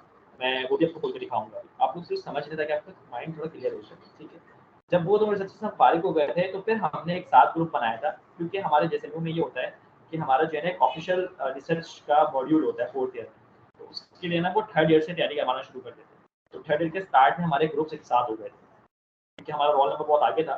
मेरा 19007 और वहाँ का 190014 आई गेस, तो मेरा नंबर 7 का 14 था। तो उस वक्त हमारा रिसर्च ग्रुप साथ हो गया। तो हमने पता है रमज़ान का महीना था उस वक्त का, और हमने जो है, क्योंकि हम दोनों ने जो है वो डॉक्टर उज़ैर वाली जो वेबिनार अटेंड की हुई थी, तो हमें ऑलरेडी रिसर्चेस आती थी और हमने एक रिसर्च पे काम ऑलरेडी किया हुआ था। तो ये जो रिसर्च देख रहे हैं, ये दोनों इस रिसर्च में हम दोनों शामिल थे। ठीक है, फिलहाल इस पे हम अभी तक वो नहीं बहुत आगे नहीं बढ़ सके, लेकिन ये बहुत अच्छी रिसर्च है, इस पर हमें काम करना है। तो इसमें तकरीबन आपको बताऊं, 1 महीने तक, 1 महीना पूरा रमज़ान हम सिर्फ टाइटल पे ही काम करते थे, तब जाके हम इस टाइटल पे पहुंचे थे। और हमें इतनी ज़्यादा खुशी हो रही थी कि ये जो टाइटल हमने डिसाइड किया था, इस पे दुनिया पे कोई रिसर्च मौजूद ही नहीं। और बस हमें मसला ये आया कि हमें फंडिंग की ज़रूरत थी। उसमें तकरीबन हमें 1.5 से 2 लाख का फंड्स चाहिए थे इसको करने के, जिसके हम प्रोसेस में थे। लेकिन इंशाल्लाह ये भी हम एक दिन आपको पब्लिश करके दिखाएंगे। तो इसमें लिखा था association between ABO blood groups types. मैं इसको डिस्कस नहीं कर रहा कि इसमें हमने क्या बातें की हुई हैं, लेकिन मैं आपको बता रहा हूँ कि इतनी मेहनत के बाद, तकरीबन 1 महीने की मेहनत के बाद हमने ये टाइटल डिसाइड किया। तो लेकिन चूँकि आप लोग हमारे साथ हो, तो आपको हम प्रॉपर गाइडेंस दे रहे हैं। तो हमने कैसे किया, क्या नहीं किया, वो आपको मैं सिखाने जा रहा हूँ। ठीक है, जैसे मैंने अपना वाक़या बताया ना कि हम गए एक किसी स्टॉल में, तो वहाँ उनके शोल्डर्स के ऊपर जो है वो चेक, उनके शोल्डर्स की जो है वो लेंथ चेक की जा रही थी। तो ये आपको बताया जा रहा है कि एक रिसर्चर का माइंड जो होता है, वो बहुत ज़्यादा खुला हुआ होता है, बहुत शार्प होता है। वो हर चीज़ को बहुत अलग तरीके से देख रहा होता है। मतलब जैसे ही आप रिसर्च में दाखिल हो गए हो, तो अपने माइंड्स को एनी टाइम जो है ना एकदम ऑन रखो। मतलब आपकी दिमाग एनी टाइम मतलब कह सकते हैं कि हाज़िर नाज़िर होना चाहिए। जो भी चीज़ आप देखो उसको फ़ौरन से पिकअप करो और सोचो कि यार क्या मैं इस पे रिसर्च कर सकता हूँ? सपोज़ करें आपको कोई टॉपिक मिला, आज एक लड़की से मेरी बात हुई थी कॉन्ट्रासेप्शन के ऊपर, ठीक है? तो अगर मुझे कॉन्ट्रासेप्शन के हवाले से कोई बात करनी है ना, तो मुझे सही मालूमात नहीं है उसके बारे में, ठीक है? मुझे नहीं पता, क्योंकि कॉन्ट्रासेप्शन का टॉपिक 4th ईयर में शुरू होता है। ना ही 3rd ईयर वाले पढ़ते हैं, ना ही 2nd ईयर और ना ही 1st ईयर। ठीक है, बात तो ठीक है। लेकिन क्या आप लोग 3rd ईयर और 2nd ईयर वाले कॉन्ट्रासेप्शन पे रिसर्च नहीं कर सकते? कर सकते हैं। जैसे ही आपके ज़हन में कोई बात आए ना, तो उसके बारे में पहले पढ़ो। अंधा सर्च नहीं करो, या फ़ौरन से अपने ज़हन में कुछ ला के टॉपिक डिसाइड नहीं करो, उसके बारे में पढ़ो। टाइटल डिसाइड करने में अगर आप तरीके से करोगे काम, तो पर डे 3-3 घंटे लगा के आप 4-5 दिन तो आपको लगेंगे। लेकिन फिर भी चलो, कॉन्ट्रासेप्शन के हवाले से आप कैसे पढ़ सकते हो, आपके पास अपनी मेडिकल बुक्स हैं, आप पहले उसको पढ़ो, ठीक है। कॉन्ट्रासेप्शन अब 4th ईयर में मेडिसिन की बुक है, इरफान मसूद और 10 टीचर्स, ये तो अच्छी बुक्स हैं, इनको खोलो और कॉन्ट्रासेप्शन को पूरा पढ़ लो। कॉन्ट्रासेप्शन क्या होता है, इसके टाइप्स क्या होती हैं, इसके क्या साइड इफेक्ट्स हैं, क्या क्या फ़ायदे हैं, क्यों यूज़ करते हैं, कौन सी वुमेंस को यूज़ करना चाहिए, कौन सी वुमेंस को नहीं यूज़ करना चाहिए, ठीक है, क्या होता है क्या नहीं होता है, तो आप पढ़ लो। पढ़ने के बाद आप फिर आओ पबमेड के ऊपर। अभी आप टाइटल डिसाइड नहीं करो, पबमेड के ऊपर आओ, सिर्फ कॉन्ट्रासेप्शन लिखो और सिर्फ सर्च कर दो। सर्च किया, मेरे पास 1,58,000 रिजल्ट आते हैं, ठीक है। आप करना क्या है, आप कोशिश करो कि यहाँ से जो आपकी ये वाली जो चीज़ है रेंज वाली, इसको आप थोड़ा सा कम कर दो और कम करके इसको 2000 तक ले आओ, क्योंकि एडवांस ज़माना है ना, तो एडवांस ज़माने की रिसर्च से ज़्यादा काम करने की कोशिश करो। इसको आप 2000 या 2010 तक ला सकते हो, 2000 लाओ, आपको रिसर्चेस थोड़ी कम मिलेंगी, 78। अब जो है आप काम करो क्या कि आप जो है एक-एक करके टाइटल से पढ़ना शुरू करो, ठीक है।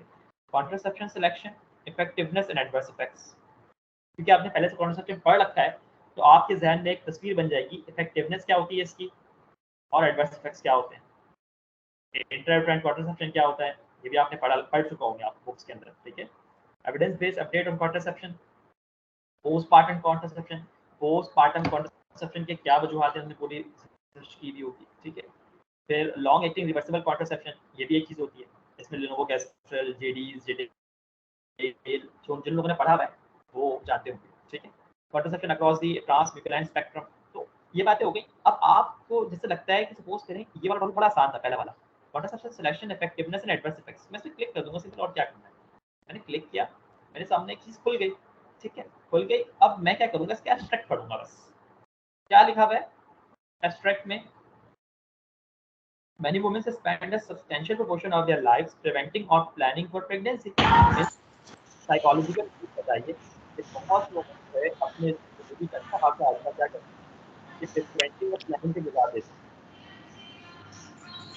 हैं। उसके बाद क्या कह रहे हैं, ये किसका माइक ऑन है वो ऑफ कर लें। ये यूएसए के रिसर्चर्स फिर क्या कह रहे हैं कि approximately 80% of the US women use contraception during their life time. वो कह रहे हैं कि यूएस के अंदर 87% इसका रेशियो है, ठीक है। मतलब तकरीबन 87% वुमेन को नॉलेज है, वो समझती है कॉन्ट्रासेप्शन के क्या फायदे होते हैं।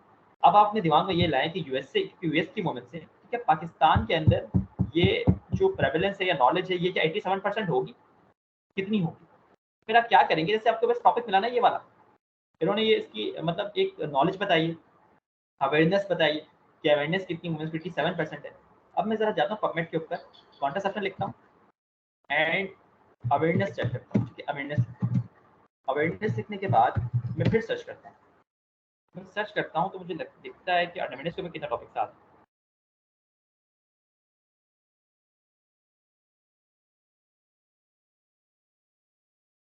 अच्छा, ये आ रहा contraception awareness and practice among antenatal attendants in US Nigeria.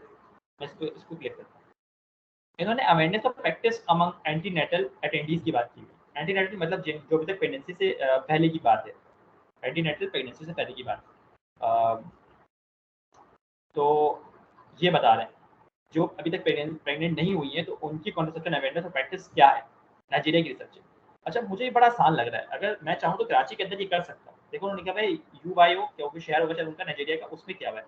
तो क्या अगर मैं कॉन्ट्रासेप्शन अवेयरनेस एंड प्रैक्टिस यहाँ पर लिख दूँ, प्रैक्टिस लिखने के बाद मैं यहाँ पर क्या पाकिस्तान सर्च के देखता हूँ, तो क्या पाकिस्तान में ऐसी कोई रिसर्च हुई भी है या नहीं।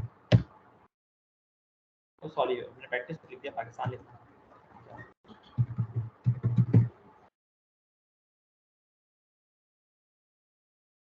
अच्छा, हाँ, friends culture among ladies of local origin Pakistan, why, how and what. तो पाकिस्तान में इसकी रिसर्च हुई भी है। अब मैं क्या करूँगा, पाकिस्तान से हट के इसको कराची लिखूँगा।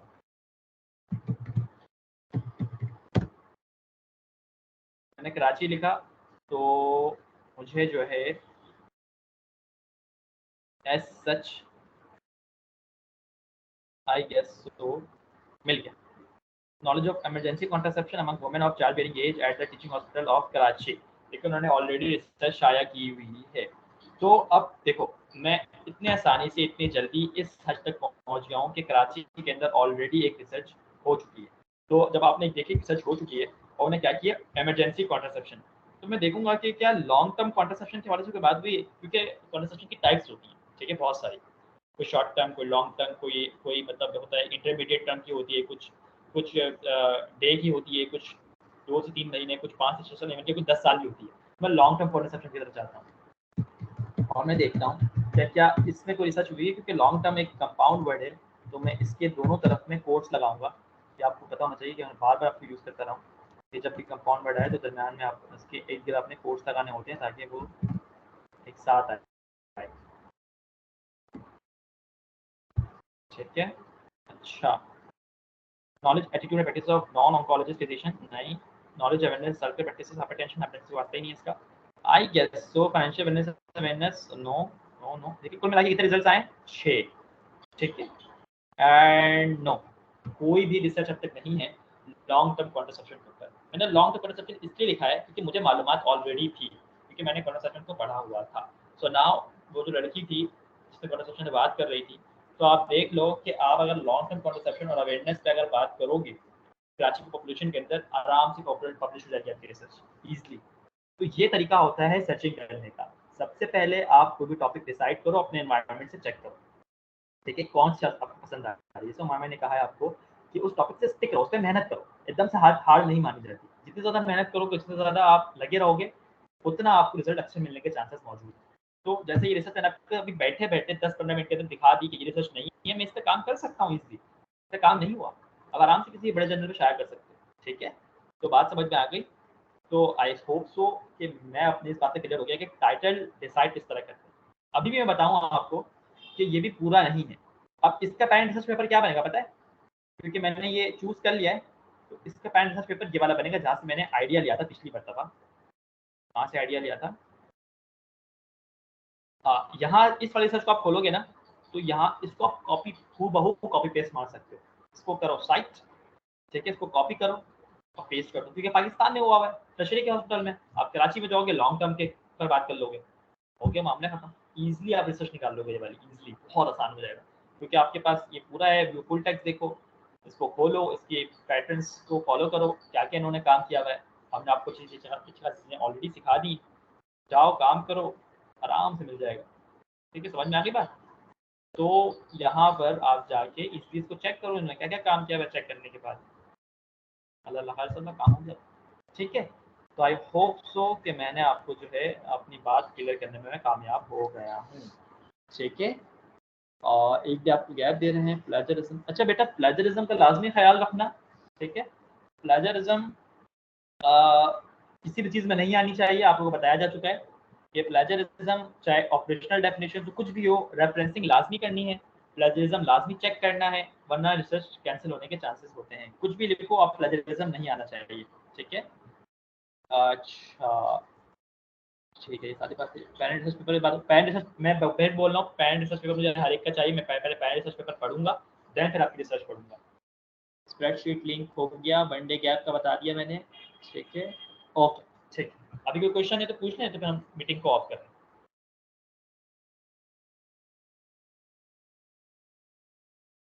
कोई क्वेश्चन नहीं, ठीक है, अल्लाह हाफ़िज़।